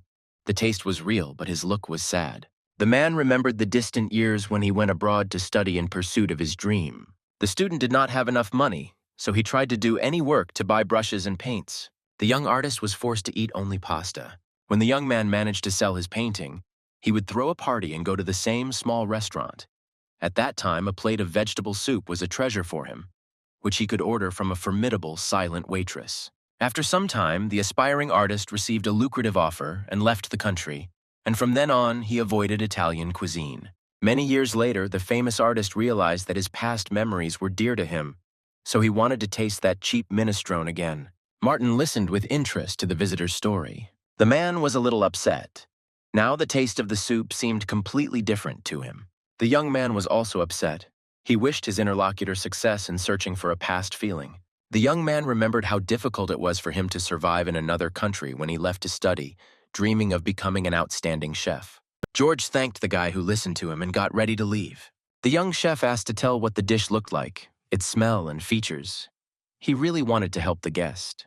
The man noted that the soup was less tasty, but the broth was thicker. The vegetables were the cheapest, and it had a fishy taste since the town was located on the coast and everything there smelled of seafood. Martin thought about it and invited George to come see him the next day. The little helper licked his lips with pleasure, preparing to try the food. In the evening, the protagonist once again analyzed the words of the famous artist. The ingredients of the soup changed depending on where and who prepared it. The fishy taste indicated that it could have been kakuko soup with seafood. The cook thought that his visitor was well-versed in the dishes and could not confuse the names. The young man continued searching the internet for information that could help him. The young man decided to find information about the place where the aspiring painter lived. The Italian city of Amalfi was the ancient capital of a maritime republic and was located in a beautiful place at the mouth of a deep gorge, surrounded by picturesque cliffs and coastal landscapes. The cook looked at the beautiful resort places with admiration. Gradually, Martin figured it all out and was ready to try again to make the soup that the famous guest had recalled. The young cook started working early in the morning. Closer to lunchtime, a bell rang, warning of a visitor. The main character has been waiting for Mr. George for a long time. The young chef invited the guest to sit at the table. The artist also did not waste time and found information about a local chef who recently became the youngest winner of several culinary shows. Martin brought out a tray from the kitchen with a small saucepan covered with a lid. Now the man knew where the brilliant chef came from in the distant village. George didn't expect results. He thanked the guy in advance for listening to him. Just the attention of a stranger was enough for him. The young man understood the mood of the guest, who had visited many establishments in pursuit of that very taste of youth. No one had tried to do anything for the visitor, so Martin now prepared to lift the lid with satisfaction. The famous artist perked up. He smelled a familiar fishy smell. Today the minestrone looked completely different. The broth was foaming. It was hard to imagine that the two different soups were prepared by the same person. Despite the fact that the dish looked disgusting, the man dared to take a spoon. After trying the first portion, George froze. The visitor thought that if he tried this soup for the first time now, he would immediately pour it out. But in the old days, this was his dream. The cherished taste of youth once again stirred up memories. A small room with a view of the sea, a breath of wind, and the smell of paints flashed through the artist's head. The guest sat motionless for several minutes, reliving moments from his past life. The man was happy. He no longer believed that he would ever meet his dream again. However, it was impossible to eat this soup now. Martin explained how much time it took him to figure out what was going on. At first, the cook tried to make a cachuco broth, but even its taste did not have a strong smell. Then the young man began to work on the composition of the dish, guessing that seafood was chopped into ordinary minestrone. George couldn't believe it. The restaurant chef couldn't make such a soup. It was hard to believe that he wanted to make fun of the customers. The young man suggested that one of the kitchen workers might have added the shellfish secretly. The man remembered the cook, who was worried about the boy and concerned about his health, knowing how hard it was for him to be away from home. The caring woman did not want to hurt the guy's pride and prepared a special dish with healthy additives for him. If he had guessed about it, he would never have come there again. The famous painter remembered that one of the workers constantly asked him about everything. Now he understood everything. George said goodbye and said that his villa was located nearby, so he would occasionally drop by the restaurant.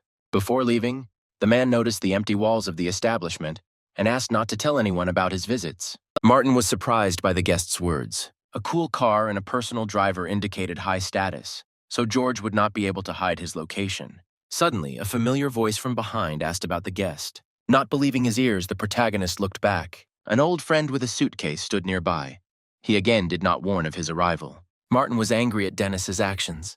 A friend told me that on vacation, instead of going abroad, he decided to stay for 3 days at a friend's place, where it's beautiful and quiet, and where there's always delicious food.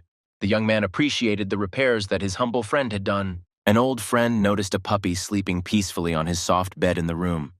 He had not noticed before that the cook loved pets. Dennis decided to pet the cute animal. Martin knew that Charlie didn't allow anyone to touch him except him. The friend was surprised by the change in the chef's mood. He had come to brighten up his loneliness in the distant wilderness, but he realized that he was not welcome. Dennis was interested in how the young man was getting along with the local population. The comrade listened with pity to the story of how the villagers had arranged a celebration in honor of the restaurant owner. The cook tried to convince his friend that he was not bored away from the capital. The sound of a bell rang, indicating a new visitor. Adam was passing by and dropped in to visit Martin. The owner of the establishment was glad to meet us and offered to have lunch. However, the head of the Lee family dropped by for a few minutes to deliver a surprise from his wife. Grace felt good and sewed a gift for the kitchen. The cook couldn't believe that the beautiful mittens were made by his neighbor's hands. Charlie was pleased to see his image on the potholders. The young man thanked the farmer and his attentive wife and promised to definitely use the valuable item. Adam didn't have time to leave when the children entered the restaurant. Bob and Kara shared the good news with their older friend. Their holidays had begun. The boy bragged about his grades and said that he had taken homework for the summer. The next visitor was the village elder. Henry was passing by and saw that the doors were open, so he just went in to say hello to the boy. Dennis heard loud voices and began to watch his friend through the neighboring window with great surprise. The young chef was surrounded by new friends on all sides. The main character really looked rested and smiled happily. The young man was a little upset. He had come to the wilderness to keep his old friend company, but he didn't need it at all. Dennis decided to just relax, noticing that Martin had now learned to communicate with people. At this time, the young man asked the elder what was troubling him. Henry was urgently looking for helpers for the farm. The young man decided to teach a lesson to his friend, who liked to come uninvited. The headman needed extra hands for just a couple of days. Martin told his neighbor that he had little work at the moment and was ready to help, but he had an uninvited guest. Henry was a little upset and was about to go on searching. The protagonist thought about his plan again and informed the headman that the next morning 2 assistants would be ready to come to the villagers. An unsuspecting Dennis was watching his favorite entertainment show. Early in the morning, Martin woke up his friend. Birds were singing outside and it was very beautiful. The city boy had never worked in the field before. Several villagers were weeding. The young cook helped harvest the first potato crop. The main character had already walked through all the beds. and did not feel tired at all. The young man thought that without daily training with Francis, he would not have been able to complete the assigned tasks so easily. Old Lady Barbara noticed that Dennis had been resting for a long time after his unusual work. The friend looked at his comrade with displeasure. He did not expect such an act from him. Having finished their business, the friends took their plates with gusto. The restaurant owner prepared food for all the neighbors in advance. Dennis grumbled about being forced to work on his precious vacation and admired the local scenery with admiration. Martin promised that in payment he would fulfill any order his friend gave him. In the evening, the cook began preparing the jambalaya that his friend had dreamed of. The young chef decided to treat Dennis to seafood. The comrade watched the cooking process with delight, not understanding how his old friend could work miracles in the kitchen. The sausages, shrimp, and rice were ready. All that was left was to add the spices. After 2 hours, this amazing Creole dish had steeped and was finally ready. Dennis watched with curiosity as the shaggy pet pounced on his portion. Sitting at the table, Martin asked why his friend had chosen to order the inexpensive dish.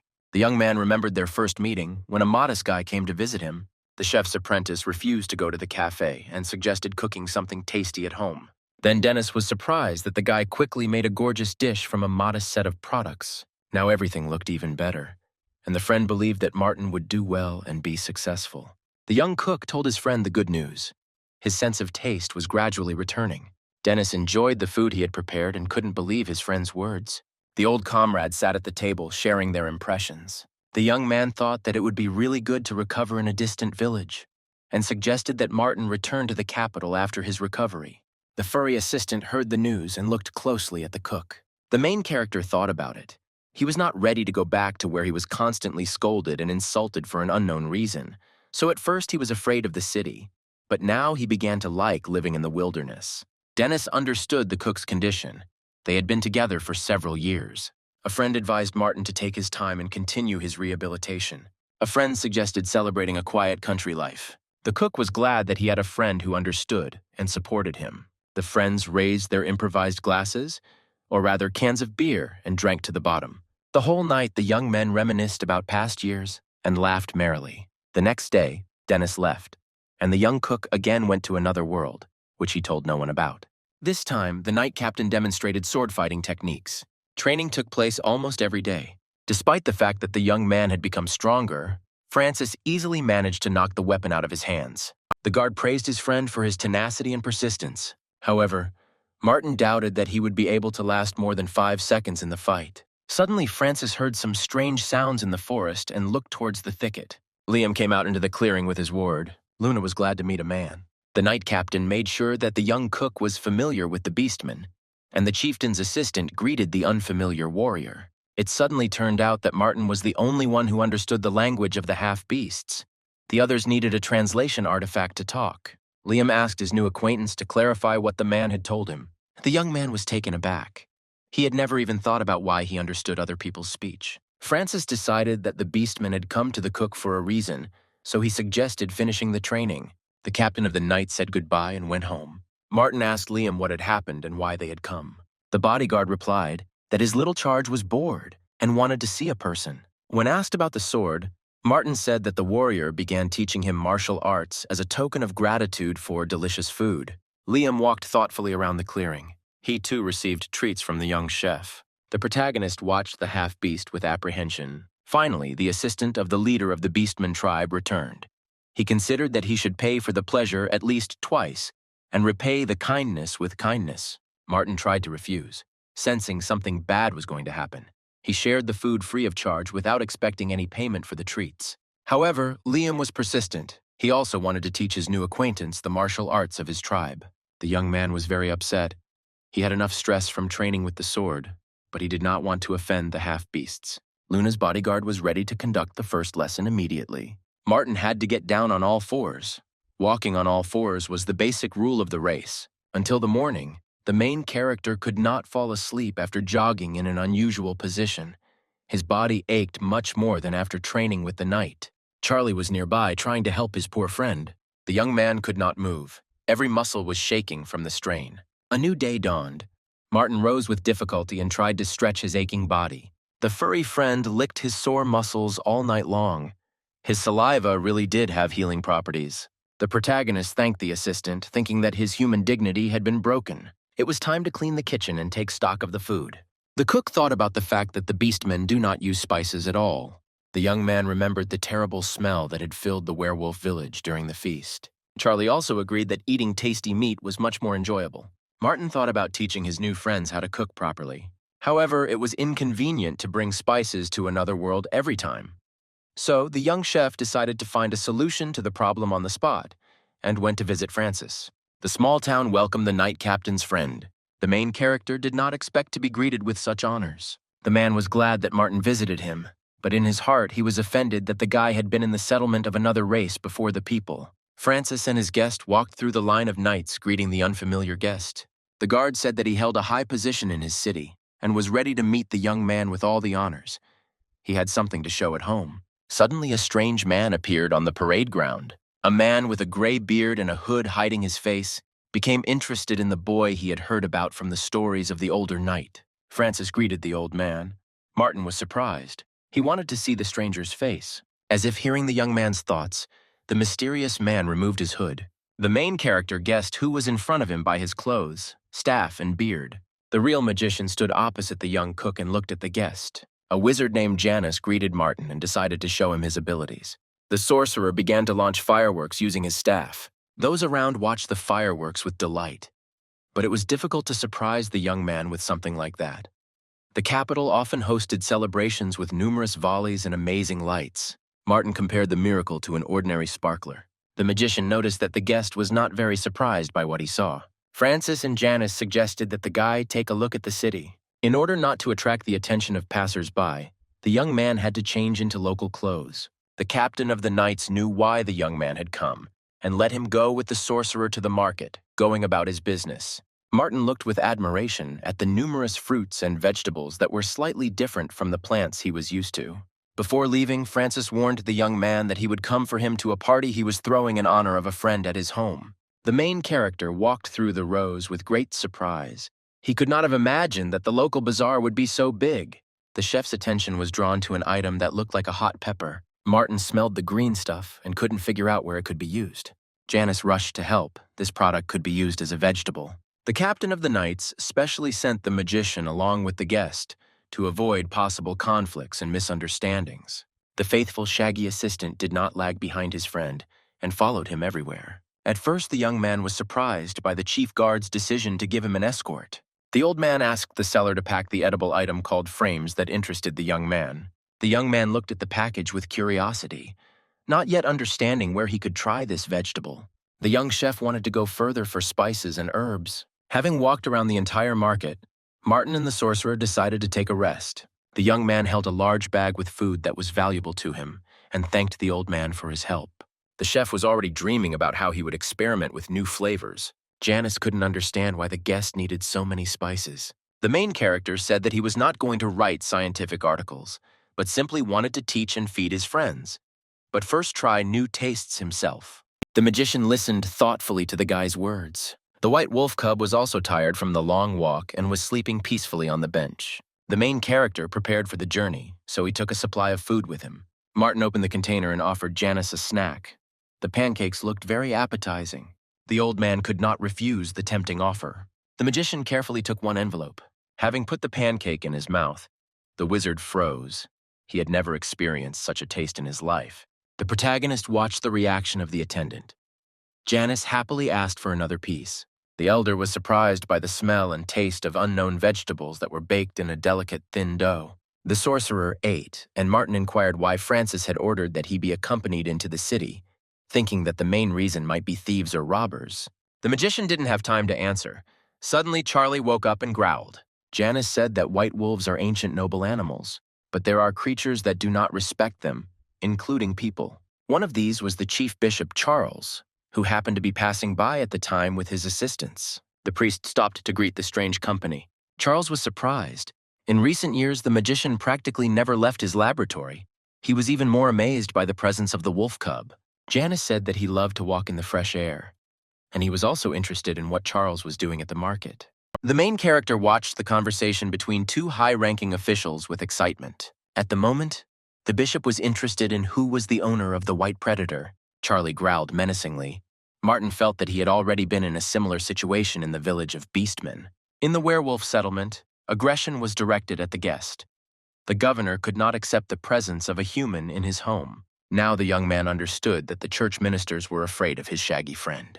Charles insisted that the young man go with him to the temple along with his pet.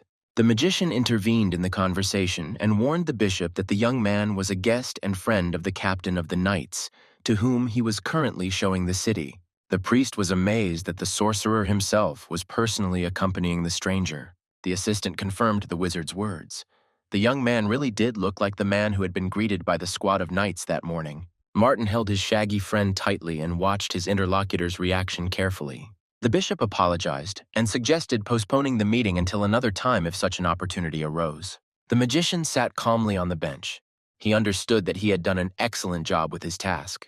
Only now the main character noticed that the sorcerer's staff was burning with a bright light, which meant he had to use his abilities. The temple servants left. Janice calmed down and explained that these people were more dangerous than robbers. Then, for 3 hours, the wizard told the guest about the formulas with which he controls magic. When Francis came for the young man, he was already completely tired of the flow of unnecessary information. The captain of the knights took the guy to his home, where his colleagues were already waiting for them. Those present looked with curiosity at the unfamiliar guy whom their commander personally met. Martin was upset by all the attention and sat at the table with a sad look. The hostess of the house approached the guest and offered to try the meat. Kate was delighted to meet the chef she had heard so much about from her husband. The warriors listened attentively to the conversation, learning that Martin had become one of Francis's few disciples. The daughter of the owner of the house sat down at the table next to the young man. The little girl really liked the furry animal. Her father persuaded her to eat the food and then feed the wolf cub. However, the main character doubted that his shaggy assistant would wait until he was given food. Charlie was already traveling around the plates, destroying pieces of meat. Martin decided to try the local alcohol. The drink was not very tasty. It was clear why Francis kept asking to treat him to beer. There was a large portion of meat on the plate. The main character noticed the oven in which the captain's wife was roasting game. The device was quite compact and had a spit to make it easier to turn the pieces. The young man tasted the meat. The product clearly lacked spices. The young chef tried to determine what herbs the housewife used. Francis said that his wife bought spices at the market and most often added usilia, which was brought from far away. Martin was pleased that he had acquired this potion too. The main character was upset that there were few special herbs growing in the forests. They had to be brought from far away. The young man hoped that he would be able to study local plants and use them in the kitchen. The cook was upset that the beastmen would not be able to show the necessary seasonings for preparing delicious meat. The knight captain also understood that it was impossible to deliver a large amount of spices to the settlement of the neighboring race. Trade between people in the tribe had ended more than 100 years ago. Martin listened attentively to the story of another world. Suddenly, Francis jumped up. He thought that together with his young friend, he would be able to establish communication between different creatures again. The young man learned that there was a chief lord in the city who was in charge of all matters, including trade. A frustrated Kate returned from the cellar. Given the large number of guests, the alcohol was almost gone. The main character remembered that he came with gifts. After a few minutes, the knights were happily trying the unfamiliar drinks. Francis was the happiest of all. He already knew the delicious taste of beer. Martin didn't know how to answer the numerous questions about where to buy these bottles. The young man did not expect such a joyful reaction from the local residents. The main character told those present that the taste can be improved by mixing 2 alcoholic drinks of different strengths. The knights looked with admiration at the genius who knew the secrets of drinking. Martin received the knowledge from a friend during the celebration of another victory, who shared information on what proportions to mix the potion in. There were cries of delight from all sides. Those around really liked the new taste. The knights tried to find out whether it was possible to change the composition of alcoholic drinks and their quantity. After a couple of hours, the main character was the only one left on his feet. The entire knightly order slept in various positions right at the tables and on the floor in the house of their commander. The next morning, as usual, training took place. The knights discussed meeting a man from another country. They had already heard that the guest had become the captain's apprentice, and they wanted to fight him. The morning sparring was weak. The soldiers had not yet recovered from the party. The warriors recalled the delicious alcoholic drinks that the young man treated them to. Francis held up better than anyone else. He was already thinking about when to invite his young friend to visit again. There was also a slight commotion in the restaurant building. Martin realized that he had also overdone it with beer consumption, trying to bring his body back to its usual state. The main character decided to make Bob's cherished dream come true and collected the necessary things. All that remained was to find a place for Charlie, whom the young man was afraid to take with him to the big city. The baby was delighted when he was called, expecting a tasty treat. However, for the first time, the cook put a collar on his friend and took a leash, entrusting the pet to the headman for the duration of the trip. Jung sent her daughter and her friend on a long journey. Bob's grandmother thanked the cook for going to show the children the capital. Martin took full responsibility for the neighboring boy and girl. Promises had to be kept. Dennis, at his friend's request, drove his car to the restaurant. The Vietnamese girl was happy that Kara would see a new city and have some fun. Henry noticed that the young man had changed a lot. He had become completely different from the guy who had come to the village some time ago. The main character was a little afraid of returning to the past. Martin apologized to Bob for delaying the promised trip to the city. The children were happy. They had never traveled so far from the village. Now Dennis understood why his friend wanted to visit the capital. On the way, the travelers discussed the plan. The first thing they needed to do was go to the amusement park. Martin hoped that he hadn't been on TV for a long time, so people had forgotten him. A friend advised the chef to wear a cap to change his appearance. The comrade was surprised by the main character's decision to go to a crowded place. He couldn't even think about it before. The driver looked in the rearview mirror and thought he saw a white fluffy ball. At this time, the headman was asking the villagers if anyone had seen Charlie, who had easily gotten out of the collar and escaped. The huge amusement park welcomed its visitors. The children were absolutely delighted. They wanted to ride all the rides. Martin felt unwell again and tried to hide his face from the crowd of people. It seemed to the main character that everyone was looking at and recognizing the cook. The young man didn't know what to do. His body was shaking with fear. Bob saw that the young man was shaking with fear and took him by the hand. The children thought that Martin was simply afraid of the slides and reassured him, saying that they were with him so he wouldn't be scared. The main character was surprised. The feeling of anxiety subsided, and he felt better. Dennis watched his friend closely, noticing that he had really changed lately. Out of boredom, the friend wanted to laugh at the young man's ability to cope well with the role of nanny. An old friend noticed that here and there groups of curious people were gathering, looking at something interesting. The travelers were riding the roller coaster. They could not notice how the fluffy lump was actively running away from the guards and strangers, trying to keep up with its owner everywhere. The park was closed to animals, so workers couldn't figure out how the white puppy managed to get there. As promised, Martin took the kids to a cafe to try hamburgers. Bob was finally convinced that his adult friend cooks better than anyone. The ward was quiet. The young patient looked out the window with longing. She had already spent several months in the hospital and missed her child. Suddenly, a child's cry was heard. Bob ran impatiently down the hospital corridor. The woman couldn't believe she was seeing her son. The boy hugged his beloved mother and cried with joy. Martin and Kara stood nearby so as not to interfere with the close relatives' communication with each other. The girl remembered her mother with sadness and decided that it was time to return home. Bob didn't want to leave. He wished his mother to get well soon. He missed her very much. Late in the evening, the bus brought the travelers to their native village. The children happily hugged their relatives, sharing with them their impressions of the trip. The protagonist was glad that he was able to fulfill his promise. Suddenly, an exhausted Charlie appeared on the road, barely dragging his paws. Martin didn't understand where the baby came from. He was dirty and breathing heavily. The young man took his furry friend in his arms and promised to take him with him next time. He also missed his pet. The night flew by unnoticed, and in the morning the friends again set off on a hike to another world. Now Martin had learned how to quickly set up a tent and make a fire. Thanks to the supplies, the food was cooked quickly. Luna was already waiting for the time when she could eat tasty meat again. The young cook decided to try local herbs that he bought together with the magician at the market. Now the meat of the animal, similar to an ostrich, had completely changed its smell and looked very appetizing. The chef started experimenting with the new spices 2 weeks ago and has already achieved good results. The dishes turned out to be much tastier and more filling than before. Judging by the rapid emptying of the plate, Luna liked the food too. Martin was happily thinking about sharing secrets with Francis's wife and the beastmen, and he didn't notice that he was being closely watched again from a nearby tree. The stranger in the hooded cloak met a strange guy several times who was constantly cooking. The observer was surprised that the unknown young man was always accompanied by a white wolf cub and a little half-beast girl. At first, the girl considered the young man suspicious, until she became convinced that he did nothing but eat. Delicious smells reached even the high branches of the tree. The guard didn't immediately notice that the fluffy lump had disappeared.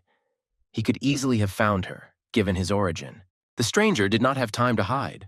Looking back, she saw the wolf cub sitting next to her on a thick branch. Charlie greeted the intruder with a loud bark, giving away her location, and she fell head over heels in surprise. The main character heard his friend's voice and looked around. The bushes nearby began to rustle, and Martin went to look for the baby in the thickets, worried that he had managed to catch some prey again and would have to cook again. Parting the branches, the young man saw a strange stranger. The elf girl sat on the ground and could not believe that she had fallen from a tree. This had never happened in their tribe before. A blue bird with a sharp beak and large claws was already flying to help its owner. Martin couldn't get close enough to help the stranger up.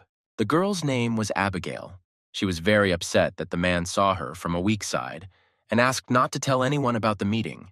The main character again did not understand what was happening. He had never seen elves before. A few moments later, only a light trace and a dagger, which its owner accidentally dropped, remained from the unexpected guests. Charlie sat in a tree, causing the young man to think that he was the reason for the girl's sudden fall. The wolf cub's eyes shone radiantly, as if he was hearing about the incident for the first time. Martin felt uncomfortable. He heard a story about a third humanoid race existing in this world. Now he wanted to apologize for Charlie's behavior. A small sharp dagger lay on the grass. The main character picked it up and decided to hide it until the next meeting. Luna's indignant cries distracted the cook's attention. Liam caught the naughty girl and said hello to the cook. The little girl ran away from the village again. This time, the mother decided to punish her daughter. The chief of the Beastman tribe asked her assistant to find and bring the child to the village. Liam knew very well where Luna might have gone, so finding her was not difficult for him. Suddenly, the bodyguard fell silent. He smelled the elves. Martin suggested that the scent came from the weapon that the intruder had lost. The main character began to tell that he met an elf who fell from a tree. Then he remembered her request and fell silent. Liam couldn't believe that representatives of one of the most ancient races could fall from a height. Charlie was mysteriously silent. The young man didn't know what to say next, so as not to let the girl down. Samantha's assistant looked at the man with disbelief. To change the subject of the conversation, Martin offered his guest something to eat. Liam wasn't hungry, but his new friend didn't want to let him go just like that. The cook prepared the ingredients for the shashlik in advance, and a few minutes later, the meat was already grilling. The moon's bodyguard got his share. Martin tried to restrain the little ones, who were ready to snatch tasty morsels right from the guard's clawed paws. The fluffy tail betrayed the feelings of the beast man, who really liked the treat. The cook promised to wrap up the products for him to take home so that he could enjoy the delicious meat again at home. Abigail was patrolling the forest again, her spirit bird Sona by her side. The elf was still upset that a stranger saw her. Suddenly, the girl felt someone's presence. Liam walked calmly along the forest path. He had no one to hide from. The representatives of the two races greeted each other, and the half-beast was interested in why his interlocutor was watching the cook. Abigail explained that this forest was common to all the tribes, and strange things had been happening there lately, so she'd been watching the stranger. Samantha's assistant reported that the young man was a friend of the beastman. The elf looked closely at her unexpected interlocutor. Liam looked impressive. His strong aura indicated that he was one of the strongest warriors of his tribe. In the half-beast's hand was an incomprehensible object that emitted a fragrant smell. The girl promised that she would stop following him if the stranger did not behave suspiciously. While Martin was enjoying village life, the capital was in full swing. One of the television workers was rushing to her friend to pick up some forgotten things from his car. Dennis was surprised. Filming was supposed to be taking place at that time, but Jessica was on break. The conversation was interrupted by a phone call. The young man looked dissatisfied. The conversation was very short. The singer's manager looked thoughtfully at the received message. His friend sent him money for gas for the last trip with the neighbor's children. The presenter looked at her colleague. Judging by Martin's behavior, he was completely different from what he was portrayed as on social networks. Numerous comments and rumors said that the famous chef had developed star fever. Although his skill level was weak, his good looks were the only advantage of the young man. Dennis shared that his friend had many envious people because he always told the truth. The manager said that Martin was unlucky. He ran into a competitor who had an inferiority complex, and he was the main distributor of dirty gossip. Chef Warren was jealous of his talented colleague's success and tried in every way to get rid of him, reporting false information to reporters and on the internet. While Dennis was talking to his friend's rival got out of a car parked nearby. Jessica was the first to see the man. She realized who they were talking about and warned her colleague. Ever dissatisfied with everything, Warren headed to the TV studio building. The manager advised his girlfriend to avoid this guy. The girl was shocked by the information she received. She had previously thought that both chefs were friends. She had once been invited to a culinary show as an independent judge. Martin's colleague came to the television center to discuss his participation in the new program. While waiting to meet with the director, the man looked at the news on the internet. One of the fans posted a photo of the main character in an amusement park, suggesting in the comments that the young chef came there with his nephews. Warren was upset. He heard that his lucky rival had injured his arm and was away for treatment, but in fact he was healthy and having fun in the city. Kevin, the new chef friend he had brought onto his team, looked at the picture. The young man couldn't understand what was bothering his friend, who had recently helped him get a job. An older friend explained to the boy that he needed to choose the right team in order to win. Kevin listened attentively to his experienced colleague. Warren couldn't calm down after seeing the joyful look on his old rival's face. The young chef asked his friend if the rumors about the famous chef's loss of taste were true. Martin's enemy knew he had a broken arm, and it was the first time he had heard of his rival's other health problems. Warren was very pleased with the information he received. Kevin was surprised that his boss didn't know about this. The cameraman warned the guests that it was time to get ready for filming. However, in the head of the envious person, a cunning plan of revenge was already maturing. The famous chef told the new team member that a new culinary show would soon take place, to which famous masters were invited. Warren was already dreaming of finally destroying Martin. The main character did not suspect anything. He worked calmly in his establishment. In the morning, Mr. George came into the restaurant again. This time, the famous artist ordered pizza. The painter was glad that his villa was nearby, so he had the opportunity to enjoy delicious food. The restaurant owner thanked his new acquaintance for the gift. His painting fit perfectly into the restaurant's interior. George asked the chef to prepare him a portion of vongole. He liked to open the shellfish himself while eating. Martin was once again surprised by his guest's knowledge of Italian cuisine. Suddenly, the phone rang and it was Dennis on the other end. A friend suddenly asked what his comrade was doing and whether he was going to take part in the new competition. The artist listened attentively to someone else's conversation. The manager quickly ended the conversation. He was glad that Martin didn't know anything and advised him to stay off the internet for a while. The restaurant owner didn't understand anything and was upset. To figure it out, the young man opened the news and learned that someone had confirmed on his behalf his return to the capital and participation in a star culinary show. Once again, numerous comments on social networks poured out streams of dirt on the famous young chef. Martin was shocked. He didn't know who could give an interview to journalists instead of him. No one even invited him to the filming. George watched his young friend, not knowing how to help him. The restaurant owner began to analyze the information he received. The young man shuddered. He remembered how it all ended the last time, when he couldn't withstand the psychological stress and broke down. The painter was frightened. He saw that the boy turned pale and was ready to faint. The artist suggested calling an ambulance, but the cook seemed not to hear him. Martin tried to pull himself together and relax. After some time, the young man felt better. He calmed the worried guest and went to the kitchen. The protagonist did not know who his enemy was, but he hoped that recovery in the wilderness and another world had a beneficial effect on his health. The chef read the news about his participation in the show again and decided to simply ignore it.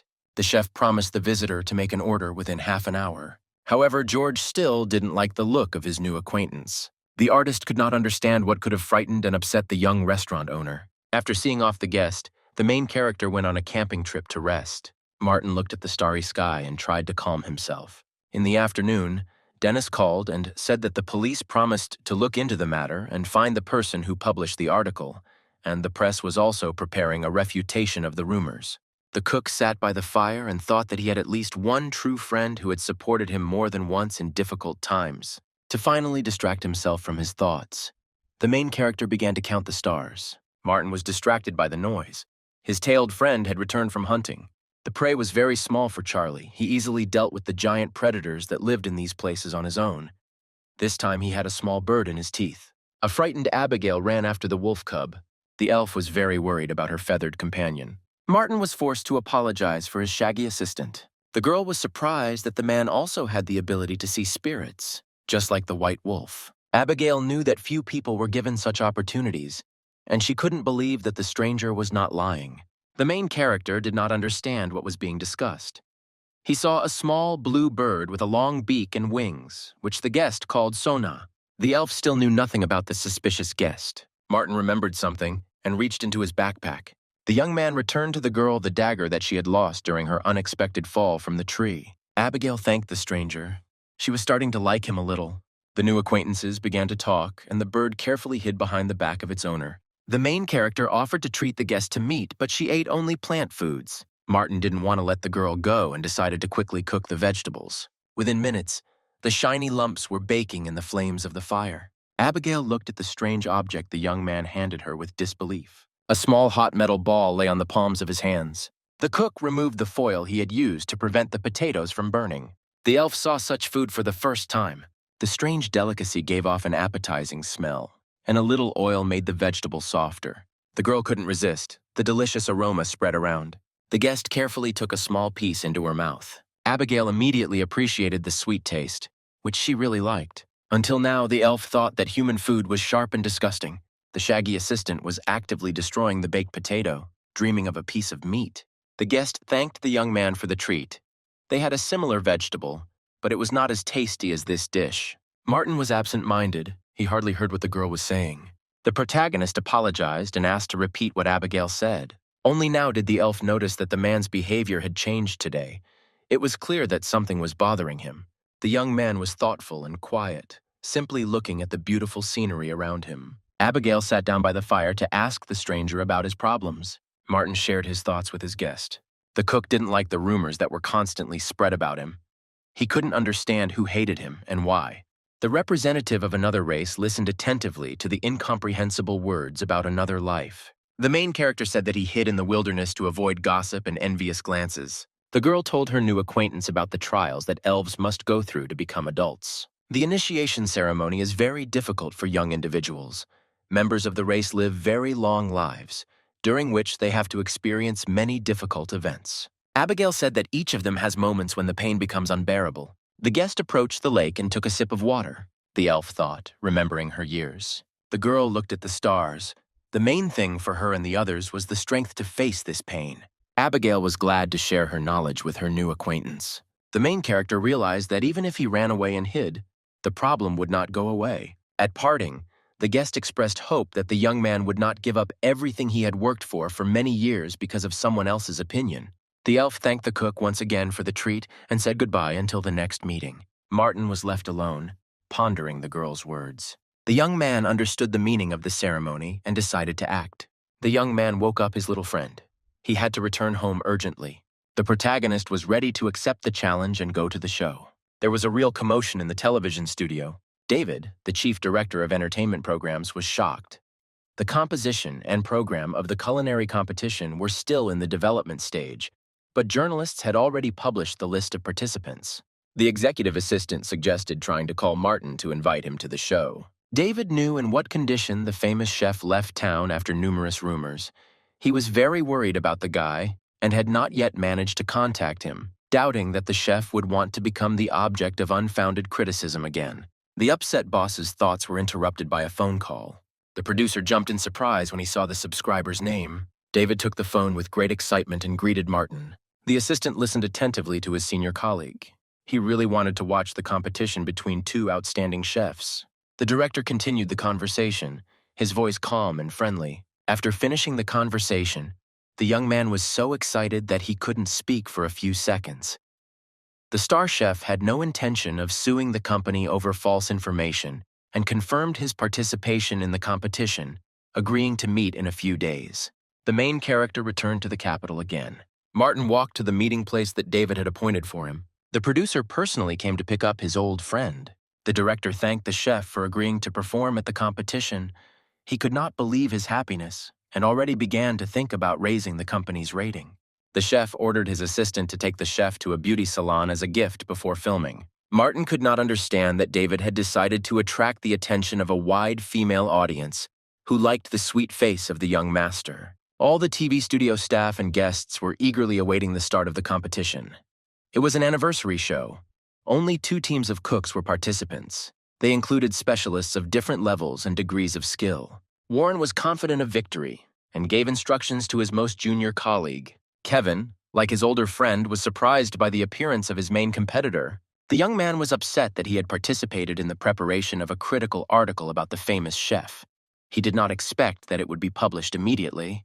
The team captain tried to calm the frightened newcomer. Warren said he paid reporters to conceal the source of the information. Suddenly, excited cries were heard in the studio. Kevin and his colleague looked around to see what was going on around them. The television workers happily greeted their idol. Martin looked rested and mature, which was immediately noted by everyone present. The opponents watched their competitor with dissatisfied faces. Warren was angry that his former friend didn't say hello to him. The main character was happily chatting with old friends whom he hadn't seen for several months. The young man calmly walked past the enemy, pretending not to notice him. Warren was angry that the young man ignored his presence. Martin calmly looked back at the shout and apologized for not recognizing his opponent, mistaking him for service personnel. The man was amazed by the young man's impudence and calmness. The protagonist knew that the person standing in front of him was the main source of gossip that was actively spread on social networks, and was no longer afraid of him. Warren did not understand why his opponent was so confident and accused him of arrogance, pointing to his pretty face and lack of skill. Martin tried to look calm as he listened to more nasty things being said about himself. Someone's hand fell on the shoulder of the famous chef. The young man's longtime friend Daisy greeted him. She used to be a singer. Dennis was her manager, so they lived nearby and often met. Everyone present looked with surprise at the friendly meeting between the young popular artist and the chef. The beauty was glad to see her old friend and wished him good luck. She believed in his talent. Kevin tried to calm the outraged team captain. The junior chef tried to get his boss out of the studio. It was the first time Martin saw the young chef who was constantly next to his main competitor. Daisy scolded the master for silently listening to gossip. However, the main character did not pay attention to his former friend. He was surprised that he once trusted this man and was poor at understanding people. The beauty calmed the guy down. He always thought only about cooking and did not notice those around him. The girl noticed that her friend had changed. She said goodbye and wished him victory. Daisy asked to defeat the enemy with her wonderful art. Martin was also pleased with the unexpected meeting. The command was given and filming of the anniversary culinary competition began. The hosts welcomed the guests and participants of the show, among whom were the best masters of the country. The theme of today's competition was dishes that can be enjoyed with family. The main character went to the balcony to better observe the progress of the competition. The competition was opened by young chefs who appeared on stage for the first time. Kevin participated in the first round from the opposing team. The young specialists began preparing their signature dishes. Martin watched as his colleague deftly handled the lamb. The opponent chose seafood and steaks. The main character knew how to cook almost all the products. The young man recalled how interesting it was to participate in various competitions. Due to time constraints, it was difficult to fully reveal his potential. Kevin noticed with horror that their main enemy was watching him. The master's eyes met and studied each other for a few seconds. The young specialist became confused and dropped some of the products on the floor. It was a big mistake, and Martin was watching to see how the young chef could handle the situation. Kevin couldn't calm down. His whole body began to shake.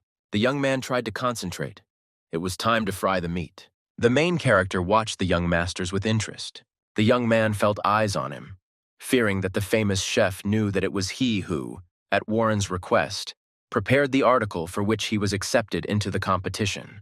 Kevin tried to continue working calmly. The young specialist wanted to look confident, although he was doing a very poor job of it. The cook knew that Martin saw all his mistakes from above. The young man envied the star master, who was in fact a virtuoso in his field. The opponent was already finishing the task. We had to hurry to meet the deadline. Kevin placed the steaks in the pan and started on the shrimp.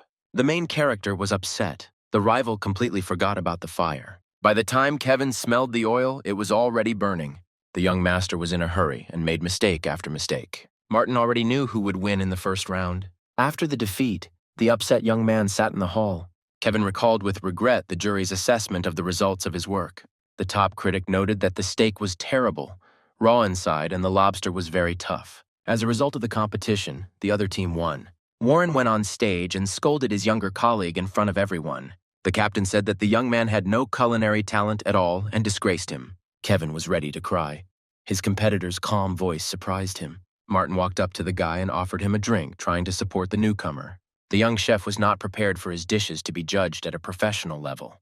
The main character praised the young specialist who did not run away and fought steadfastly until the end. The famous master wished the young man not to give up and left. Kevin was surprised by the pleasant conversation with a man he did not know at all and had heard a lot of bad things about. Several rounds passed, the jury was tired. Everyone was waiting for the battle between the two strongest chefs in the country. Daisy announced that Martin would be competing against Warren in the final round of the competition. Jessica has judged cooking shows on numerous occasions and was happy to see the star chef again, who had recently won numerous competitions, but then disappeared for several months, leaving all the prizes to be won by his former friend. The jury members knew how their colleague felt about the talent of the famous chef. She often cooked at home using his recipes. The girl couldn't hide her delight. She was interested in what Martin would surprise them with today. The country's top restaurant critics studied the competition closely. The time has come for the final duel between the two famous masters. Warren was a 5-star restaurant chef and a frequent television personality. The main character has always loved to cook and entered the history of the culinary world as the youngest winner of the top 10 shows. David watched the handsome man with a sense of satisfaction, glad that he had managed to take him to a beauty salon. In order not to give rise to unnecessary conversations, the main character calmly put a cap on his head. The producer was shocked. The young man's hairstyle cost him a lot of money in order to attract girls' attention to his cute appearance. Martin was calm and completely confident. The young man quickly prepared the necessary utensils and spices. Then the main character prepared the sauce. At this time, Warren was also working on his work. The judges were watching closely to see what the famous chefs were going to surprise them with. The restaurant chef began to prepare an expensive dish of French cuisine, Chateaubriand, which was considered an elite beef product. The critic observed that foie gras, truffles, and Madeira sauce were then added, making it a serious bid to create a high-class dish called Tournedos Rossini. Jessica was upset, worried about her pet. Warren was confident of victory. He was infuriated by the fact that his competitor agreed to fight him without having any taste. The evil chef was interested in what his rival was planning. Seeing what was happening at the next table, the famous chef was surprised. Martin worked calmly with a hammer. Thin slices of pork lay on a baking sheet. The young man decided to treat the jury to tonkatsu.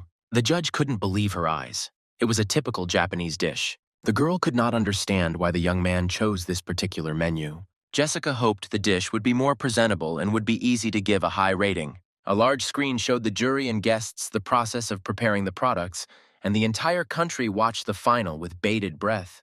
Warren looked at his opponent, not understanding what he was thinking. The restaurant chef decided that the young master had relaxed on vacation and forgotten about the competition that had taken place at the competition. The man continued to watch his opponent closely. Pieces of delicious steak were fried in special oil, spreading aromas throughout the studio. Warren was pleased that his competitor was so much lower in level and that the victory was so easy. The main character did not pay any attention to those around him. He added some spices to the pan. It was time to start frying. The color of the oil acquired a rich shade. Martin was pleased with the result. Everything worked out as he had planned. The main character took the meat, previously coated in specially prepared breadcrumbs, and lowered it into the frying pan. After a few minutes, the pieces were covered with a crust. The young man carefully took out the first portion. The pork was easy to cut and looked delicious. Martin took a bite to appreciate the results of his labor. David watched the progress of the competition closely from his office. The producer was initially scared when the young man told him that he wanted to cook tonkatsu. But now, watching the young man's reaction, he was completely confident in him. The main character was pleased with the result of the test. The program director thought that he hadn't seen Martin smile for a long time. Both chefs finished almost simultaneously. The workers took the dishes to hand them over to the jury for evaluation. The hosts invited the masters on stage to ask a few questions while the judges prepared for the auditions. Warren felt like the hero of the day, and he thought the cheap dish suited his opponent just fine. The restaurant chef teased his colleague by suggesting that he go on vacation again. The competitor's response silenced Warren. Martin agreed that it was living in the countryside that helped him prepare his dish. The presenter announced that Warren's work would be judged first, as he had completed the task a little faster. To fill the gap, the chef was asked to explain how his product related to the theme of family meals. The famous chef replied that his goal was to feed everyone the best he could, highlighting his talents. Daisy in turn asked what Martin could explain about the idea behind his dish. The main character thought for a moment and answered. The young man said that during his vacation he managed to meet different people who were glad to see him. The young man remembered another world, whose representatives he could call friends. These were the neighbors and residents of the village where he opened the restaurant who were close to him. He considered them his relatives. Martin said he thought about a large family, each member of which would be satisfied with the food prepared. That is why the young chef chose delicious meat that was deep fried. The presenters thanked the participants. It was time to announce the results of the competition. The first dish judged by the jury was Warren's culinary creation. The French cuisine was top-notch, a Rossini tournedos. Jessica looked at the meat in surprise. It was the first time she saw this dish, which looked like food for rich people. The layers of liver steaks were surprisingly easy to cut into pieces. The master's work really looked gorgeous. The judges began to sample, thinking that they lacked business attire. Even a food reporter and the vice president of a chef's association praised the taste and presentation of the food. Warren listened with satisfaction to the praise addressed to him. Most of the judges liked the choice of ingredients and the professional skills of the master. The man reflected on the fact that he had made the right choice in choosing expensive products. The rival looked sarcastically at the young competitor who had prepared a cheap, everyday dish. However, the words of a restaurant critic changed the situation. Bernard said that of all the similar dishes he had eaten before, this was the least unique, not something for a warm family dinner. The expert suggested that the choice of an expensive menu was simply an attempt to show off. Martin was no stranger to the show and had often heard harsh words from critics. The presenters summed up the results. In total, Warren scored 88 points. Bernard was always strict with the competitors. He had no favorites. One of the high-ranking members of the jury tried to argue with her colleague, but he was not going to give high marks to uninteresting dishes, as a result of which all of today's participants had less than 90 points. It was time to start trying the second product that Martin had prepared. The tonkatsu portion looked more modest than the first option, but quite appetizing. The judges silently studied the presented dish, thinking that the young chef had come simply to have fun at the competition. The special reporter was amazed by the young chef's confidence and cut off a piece of pork. The judge put the meat in his mouth without much enthusiasm. The other members of the jury followed him, their eyes shining with amazement, and the studio fell silent. The restaurant critic was speechless. Jessica didn't hide her delight. She loudly praised the delicious cutlet. Everyone found something important for themselves in this ordinary dish. Some liked the crispy crust. Others admired the soft and juicy meat. The vice president of the association was amazed at the guy's professional abilities. The meat was sliced thinly, the 4 layers looking like one piece. The reporter praised the additional sauce that was served with the dish. Bernard noticed the presence of green chili peppers, which had a phenomenal ability to intensify flavor over time. The restaurant critic knew that the frying time had to be very precise, so that the special qualities of the spices did not spoil the meat. The head judge liked the new level of skill he saw in Martin. Jessica told the hosts that she calmed down even before the tasting, when she saw both dishes. The first option seemed delicious to her, but it required a certain setting and a business suit. The main character listened attentively to the judge's speech. The competition was over and Daisy was ready to announce the final results. As a result, Martin scored 96 points and was recognized as the best master of the anniversary show program. Although the teams ended up drawing overall, Warren was left very disappointed. The young chef looked at the screen with a smile. The chef of a 5-star restaurant couldn't believe he lost. The man angrily attacked his rival, accusing him of cheating. Warren couldn't understand how an expensive, fancy dish could be priced lower than ordinary street food. Martin's former friend began to suspect that the young man had deliberately agreed to participate in the competition, where everything was planned in advance. The operators urgently tried to turn off the sound. Warren thought the boy had come on the show specifically to get revenge on him. However, Martin was calm. He was sure that his senior colleague wanted to destroy him completely and reminded his rival of this. The main character has long understood who published the article with incriminating evidence and gossip. Television workers and journalists listened with interest to the conversation between the famous chefs. Daisy and her partner also wanted to know the truth. Those present gathered in the studio to hear the main news. Warren was frightened and denied his involvement in the release of the report. Martin didn't believe a single word his former friend said. In a few months, he hadn't changed at all and always tried to insult his colleague. The main character said that during his vacation, he had regained his strength, and he was absolutely not concerned about the opinion of his unscrupulous competitor. The young man shared his thoughts that all of Warren's actions and words speak to how bad he really is. The restaurant chef couldn't believe he had been exposed. In a rage, the man tried to stop the guy. Warren grabbed his opponent by the suit, trying to find out what he was better at. The villain promised to completely ruin Martin's career. The master did not stop shouting at the young man, accusing him of all sins. David arrived just in time. He was tired of listening to unfounded reproaches, and he calmly removed Warren's hand from his friend. The producer also knew who ordered the release of the incriminating evidence, which had a negative impact on the television company's ratings. The man denied his involvement and demanded proof. David was going to submit the materials to court for slander. Warren was very scared, but he was not going to give up. Kevin timidly confirmed that he had told the whole truth about the article to reporters. The young chef realized that he had made a big mistake at the request of his older friend in order to get into the competition, and was now trying to help Martin. Warren couldn't believe he had been betrayed. Kevin apologized to the famous chef in front of everyone. The program director said the restaurant chef would no longer be able to appear on television. In addition, Warren has forever lost the title of the country's chief executive. Now everyone will know about his meanness.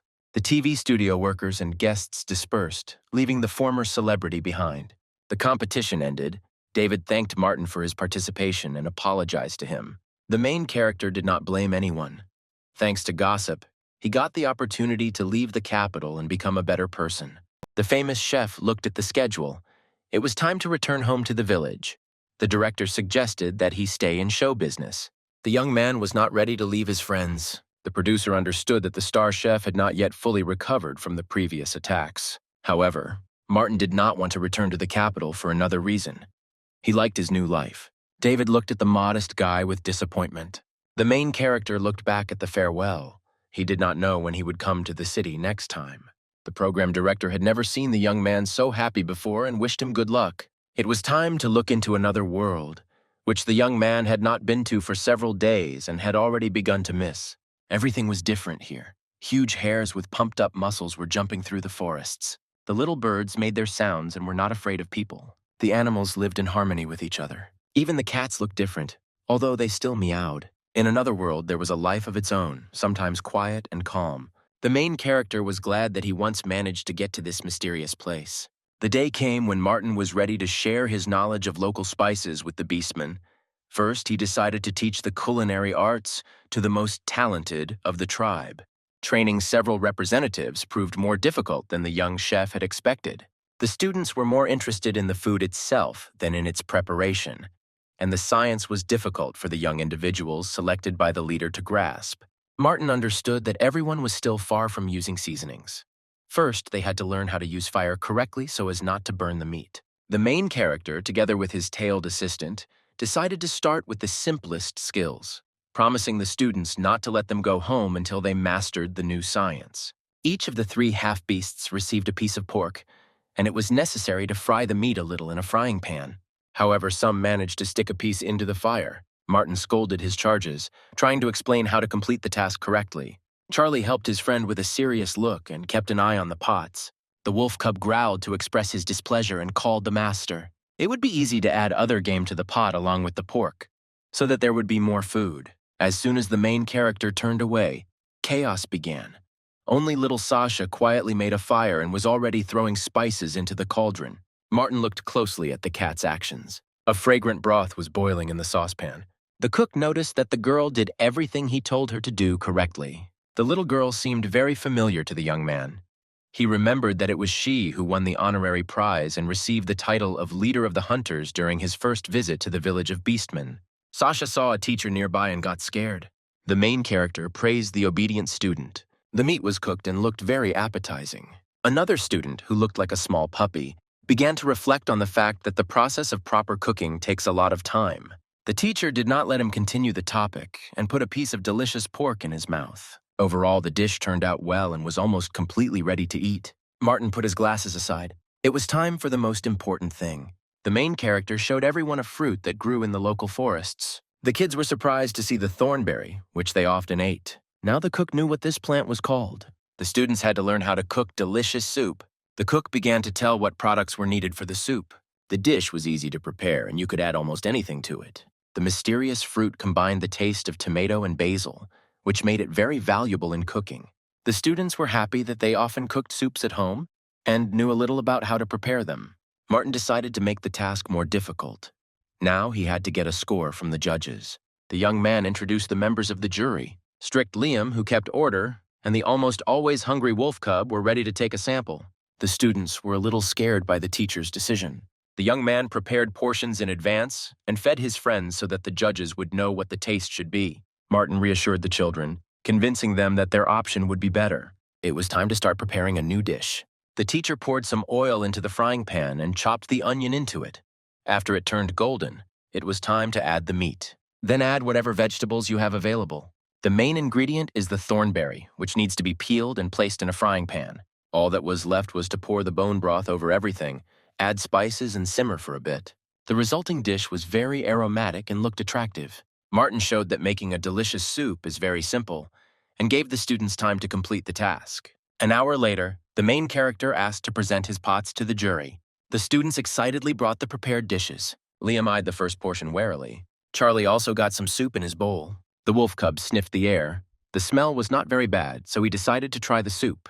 It turned out to be simply impossible to eat this portion. The oldest student was upset and tried to repeat everything the teacher told him. The next puppy-like novice held out a saucepan for testing. The soup tasted good, but Martin didn't have time to spit out the liquid and fell. The remains of the paralytic poison from the half-beast's claws ended up in the protagonist's mouth. Martin was upset, feeling like a bad teacher. Sasha brought her version last, and the young chef's only hope was on her. Liam immediately appreciated the pleasant smell of the dish. The chief's assistant calmly poured the entire portion of soup into his mouth. The main character and his student eagerly awaited the warrior's decision. Luna's bodyguard was pleased. He was completely satisfied with the nutritious soup. The soup was a little worse than the master's, but the taste of the thornberry was clearly felt. The girl was happy that she had completed the task. Charlie listened to the results and was also ready to destroy the soup. Sasha was glad that she was praised. Samantha appeared unexpectedly and greeted the man. The chief was pleased that Martin took several students from the tribe in order to choose the most talented one. The leader asked the girl to treat her to some of the prepared soup. Samantha was also pleased with the result and did not believe that the little girl had completed the task on her own. Moon's mother promised to repay the debt for the work, but Martin was happy to try to teach the beastman how to cook and refused gratitude. The chief was adamant. She really wanted to thank the young man. The main character was still unable to rise after the poison had taken effect. The cook was glad that he could help the tribe. It was time to return to the village to continue working in the restaurant. As a token of gratitude, Martin had to take the gift that Samantha had prepared for him on behalf of all the beastmen. The bag of unfamiliar berries emitted an unpleasant smell.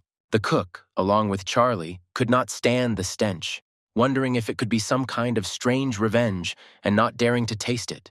The bell alerted the restaurant owner that he had a customer. Martin heard a familiar voice and looked out of the kitchen. The artist greeted his young friend. This time he didn't come to eat alone. Mr. George introduced his friend. The strange man extended a shaking hand to the young man. Then Edward took the cook by the shoulders and began to shake him, noticing the guy's trained muscles. The man with a multi-day beard, who looked very much like a biker, was glad that his interlocutor was engaged in physical exercise. The main character looked at the guest in surprise. Suddenly, Edward took off his jacket and showed his biceps. The man boasted that he was also constantly pumping up his muscles, offering the guy to touch his strong muscles. The painter was surprised by his friend's behavior. The artist scolded Edward and made him get dressed. Mr. George apologized to the young man for his old friend's tactless behavior. Martin looked at the guests. They were completely different. It was unclear what could connect them together. The cook quickly prepared and brought the order to the customers. The young man was glad that he could practice Italian cuisine again. The artist commissioned a light pomodoro. Edward loved spices, so he chose arrabbiata. The cook warned the guest that the pasta was very spicy, as he requested. George didn't wait for his friend and started eating first. The biker closed his eyes in pleasure, feeling the hot pepper in his mouth. The sauce was special. It combined spicy and sweet taste. The dish looked magnificent, whetting the appetite of the diners. Edward was satisfied with the quality. The dish was the same as he had tried many times in Italy. The main character wished the guests a bon appétit and went to the kitchen. The painter's friend detained the owner and asked him to choose at random one of the days off in a couple of months. Martin was surprised, but fulfilled the elderly stranger's wish. The chef asked what date it would be. Edward said in a calm tone that he planned to resign that day. The young man was shocked by the selection method and asked what the strange man who looked like an old biker did for a living. George intervened in the conversation. He knew that no one would recognize his friend. Edward Miller was a famous pianist for many years. The musician has toured the entire world and has repeatedly won various international competitions. The man masterfully performed melodies not only by famous composers, but also wrote his own works. This world-famous man was now sitting in Martin's restaurant. The main character couldn't believe his eyes. The stranger looked more like a bandit or a biker who played Beethoven only on the body of his motorcycle. Miller was also not surprised that he was not recognized. He had not appeared at concerts for a long time. The young man stood in a daze next to the visitors. Suddenly, he came to his senses. The young man remembered that he had known the musician for a long time. Martin's former boss was very fond of Edward and often played his compositions at work. The main character said that music and excellent performance helped him cope with the stressful workdays. The young man had a completely different idea of a person performing soulful compositions. George was upset for the owner of the establishment, whose opinion about the musician's image had changed so abruptly. The cook complimented him by saying that the pianist looked much cooler in real life and suggested that he cancel his resignation. Edward told the guy that he was going to put on one last performance, which was supposed to be the coolest one. The musician's grandiose plans were disrupted by problems with his hands, especially his right one. The hands became weak and did not obey the owner well. A slight tremor appeared. The doctors could not do anything about it. The protagonist listened to the visitor's confession with sympathy. The pianist canceled his performance and was simply about to leave the stage. Edward was very upset, but he understood that his popularity was in the past and he had to move on. The restaurant owner understood the guest's condition. The old friends ate and sat for a while in a quiet, cozy place. Before leaving, George thanked Martin for the delicious dishes. Edward thought with humor that you need to be friends with the cooks in order to always eat well. The artist asked his friend to wait outside. He needed to say a few words to the young man in private. When the door closed behind the pianist, the famous painter apologized once again for his strange behavior. The main character was not upset. He was glad to meet him, although he noticed that the musician lacked sophistication in life. George apologized for sharing Mr. Miller's health problems with Martin. The young man was happy. He thought Edward was amazing. The young man knew how difficult it could be and what feelings a person experiences when he has difficulties. The artist philosophically noted that not all plans in life come true. He and his friend learned to give up. An indignant pianist looked into the restaurant. He was tired of waiting for his friend. The main character said goodbye to his new friends and invited them to visit him more often. In the evening, Martin could not sleep for a long time, remembering the last words of the elderly painter. To distract himself from sad thoughts, the cook decided to do some cleaning. However, work could not calm the young man. The young man understood that the musician found himself in the same situation as he had recently, but he could not think of how to help him. Martin almost managed to overcome his problems by escaping civilization and meeting another world. The restaurant owner heard sounds from the hall and looked around. A dirty wolf cub was running across the freshly cleaned floor. It looked like he had recently been digging in the ground. The main character indignantly began to wash and dry the shaggy baby. Charlie licked his friend's hands gratefully. Martin thought about it, remembering the healing properties of the sacred beast's saliva. The young man came up with the idea that the wolf cub could cure the musician. At that very moment, the chef imagined that scientists would study the little animal and sell it to people. The cook couldn't give his friend over for experiments. The protagonist thought that he himself did not give up, so his abilities gradually recovered. Martin sat for a long time, thinking about his problems and the friends who helped him. The little-tailed baby listened attentively to his older friend. The young man was upset by the fact that the pianist was of mature age and therefore might not have time to realize his plans. The cook wondered what the musician's chances were if he recovered quickly. Charlie's whole demeanor indicated that this was unlikely. Suddenly, the wolf cub grabbed his friend by the leg and pulled him outside. Martin realized that he was being led somewhere. It was night.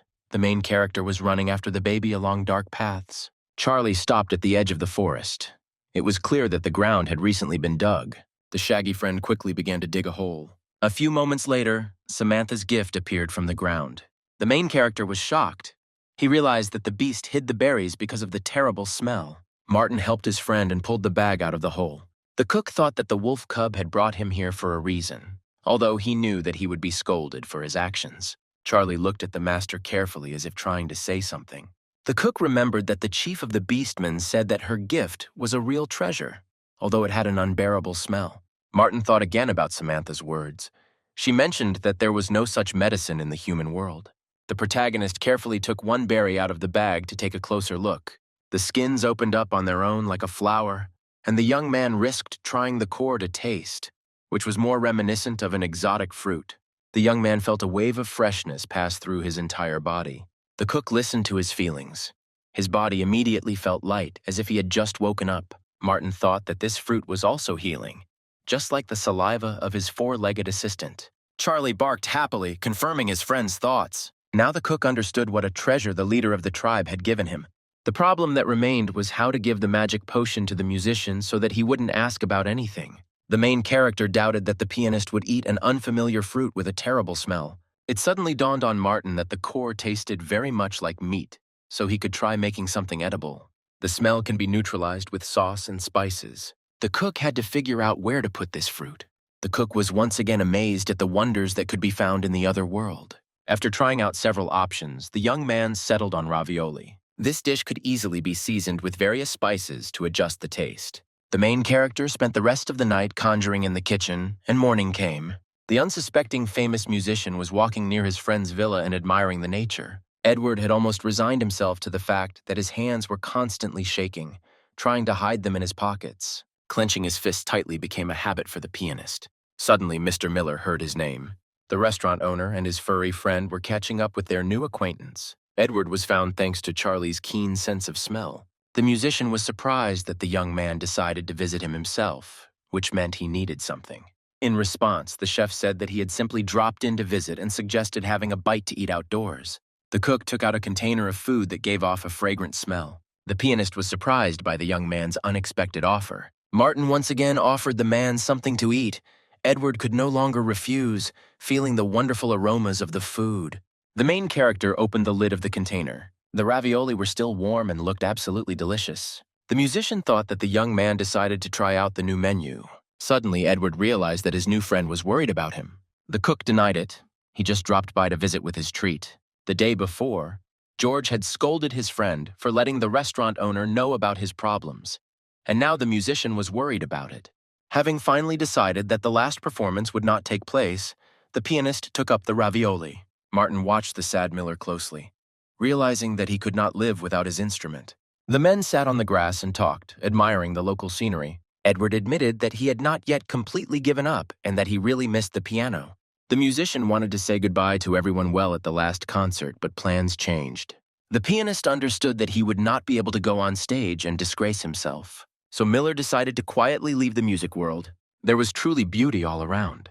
The birds were singing and the sun was shining brightly. The main character recalled his escape from show business. Martin said that he understood perfectly well the state of his interlocutor. However, the young man really wanted to hear the final chords of the famous pianist. The musician looked at the cook with distrust, surprised by his persistence. Edward thought that Martin was still too young to understand the situation. The man laughed. He had once been that young too. He liked the boy's energy. The main character became upset, thinking that he said something wrong. The pianist reassured his friend. He really needed support. Martin was the only one who didn't think about giving up and tried to help. Edward understood everything and thanked the young man. While talking with an interesting interlocutor, the main character completely forgot to feed his furry assistant. While the young man was busy with his four-legged friend, the musician finally decided to try the treat and put the ravioli in his mouth. Edward immediately felt that something was happening to him. Knowing the celebrity's preferences, the main character specially added hot sauce, which helped to hide unnecessary odors and improve the taste of the medicinal fruit. The dough went perfectly with the juicy filling, and the food turned out to be absolutely non-fatty. Edward appreciated the chef's skill. After eating a few pieces, the pianist noticed that he felt better. The chef explained this by saying that his emotional background had improved. However, the musician noticed that even his fingers began to tremble less. The protagonist apologized and asked his new friend to take away some portions of ravioli. At parting, the chef said that the products could be put in the refrigerator to eat every day. When the young man left, Edward again listened to his feelings. My hands seemed to become a little stronger and didn't shake. The fingers obeyed the musician and worked fully, which had not happened for several years. A few days later, a moped pulled up to the restaurant. The main character heard the bell and was surprised. He hadn't had any visitors for a long time. Martin looked out of the kitchen and saw the postman. The man handed the owner of the establishment a small parcel. The young man looked at the thick envelope in surprise, noticing the sender's details. Charlie heard Edward Miller's name and went out to see his friend. The letter contained 2 tickets to the pianist's final concert. There was also a letter written in small handwriting enclosed in the envelope. The musician told his young friend that he had good news and was back in action. Martin learned that the pianist had returned to the capital, continued his treatment, and was preparing for a performance. At the end, it was said that Edward was very much looking forward to the young man at the grand final concert, to play his music from beginning to end for his audience. The protagonist read a note thanking him for helping him make his dream come true. The four-legged friend listened to Martin, who read the letter out loud, pretending not to understand anything at all. There was a lot of traffic on the roads of the capital. People were rushing to work. Dennis was driving when he received a message from an old friend. Martin wrote that he had an extra ticket to a concert of a famous pianist. The manager was glad that they remembered him and was surprised that the prices for the musician's final performance were enormous. The young man was upset. He already had plans for this date, which he could not cancel. Dennis wondered which Miller fans he knew. The young man scrolled through his contacts and settled on one of their mutual acquaintances. Martin's friend dialed the number and waited for an answer. Hearing a familiar voice, Dennis was delighted and asked if the girl had any free time for the coming weekend. Daisy listened to her former boss with surprise. They hadn't spoken since she became an artist. At this time, the girl was relaxing in a cafe. She happily agreed to go to the concert of her idol. The long-awaited day of the famous musician's final performance has arrived. Martin was one of the first to arrive at the concert hall. A few minutes later, he was joined by an old acquaintance, whom they had hardly seen for several years, not counting the last cooking show where she was one of the hosts. Dennis, as usual, warned his friend at the last moment that he would send Daisy in his place. The beauty was glad to see the young man. She didn't know that he also loved to listen to music. Martin explained with embarrassment that he had only recently come to appreciate the pianist. Old friends remembered the times when they lived close by and often communicated with each other. Dennis was the older guy who usually always called the shots, despite the disapproval of those around him. Martin laughed. They really did have a good life. Daisy recalled the jokes they used to enjoy back then. The main character thought about it. He was very young then. The beauty noticed that the cook was not listening to her and called out to him. Unexpectedly, strangers approached the old friends. A stranger recognized the artist and asked her for an autograph. Martin first learned that his interlocutor was acting in TV series. He thought that she was continuing to sing. Daisy noted with humor that her friend in the distant village was completely behind the times. The main character looked at his friend in surprise, as if he was seeing her for the first time. The girl said that films with her participation are shown on all television channels. The young man apologized. He really hadn't watched TV for a long time. The beauty finished off her friend, scolding him for calling her a singer. Martin did not argue with the girl and silently waited for the performance to begin. Finally, the famous musician appeared on stage. Everyone looked at the famous person with delight. Many knew about his health problems and no longer hoped that they would see his virtuoso performance. Edward looked great. He had cut off his beard and immediately looked several years younger. The pianist bowed, greeting the numerous spectators. Daisy watched her idol with excitement. Like many, the beauty knew about the musician's illness and was surprised by his courage. The main character reassured his friend he was confident in Edward's success. Martin suggested that the girl relax and enjoy the music. The pianist sat down at his favorite instrument with excitement. It was as if my feet had automatically settled into familiar places so that I could press the right pedal in time. Miller paused for a moment, listening to the silence in the room. The fingers slowly moved towards the keys with a familiar movement. Beautiful music began to sound, and it seemed as if there was only a pianist and a piano in the whole world. Edward enjoyed the sounds of the melodies of the best pieces, which he included in the final performance. The main character was at a concert for the first time and enjoyed seeing how skillfully his older friend played the instrument. The musician continued playing without stopping, and the audience noticed that his hands were completely healthy. Daisy watched her favorite pianist with admiration. The final performance of the famous musician was brilliant. For a long time, the audience did not want to let their idol go. When everyone left, Edward met Martin in the hall. The pianist joyfully greeted his friend and his acquaintance. Daisy beat her friend, outraged that he had not warned her that he knew a celebrity. Miller was very interested in the impressions of the concert. The main character was delighted with the performance. The artist intervened in the conversation. He thought that his old friend had dragged out the ending. The men once again began to argue loudly, not paying attention to those around them.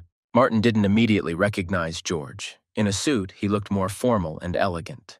The young man tried to calm his friends, but the beauty could not believe that the famous painter was also his friend. The young man revealed a secret to his girlfriend. These men often visited his restaurant.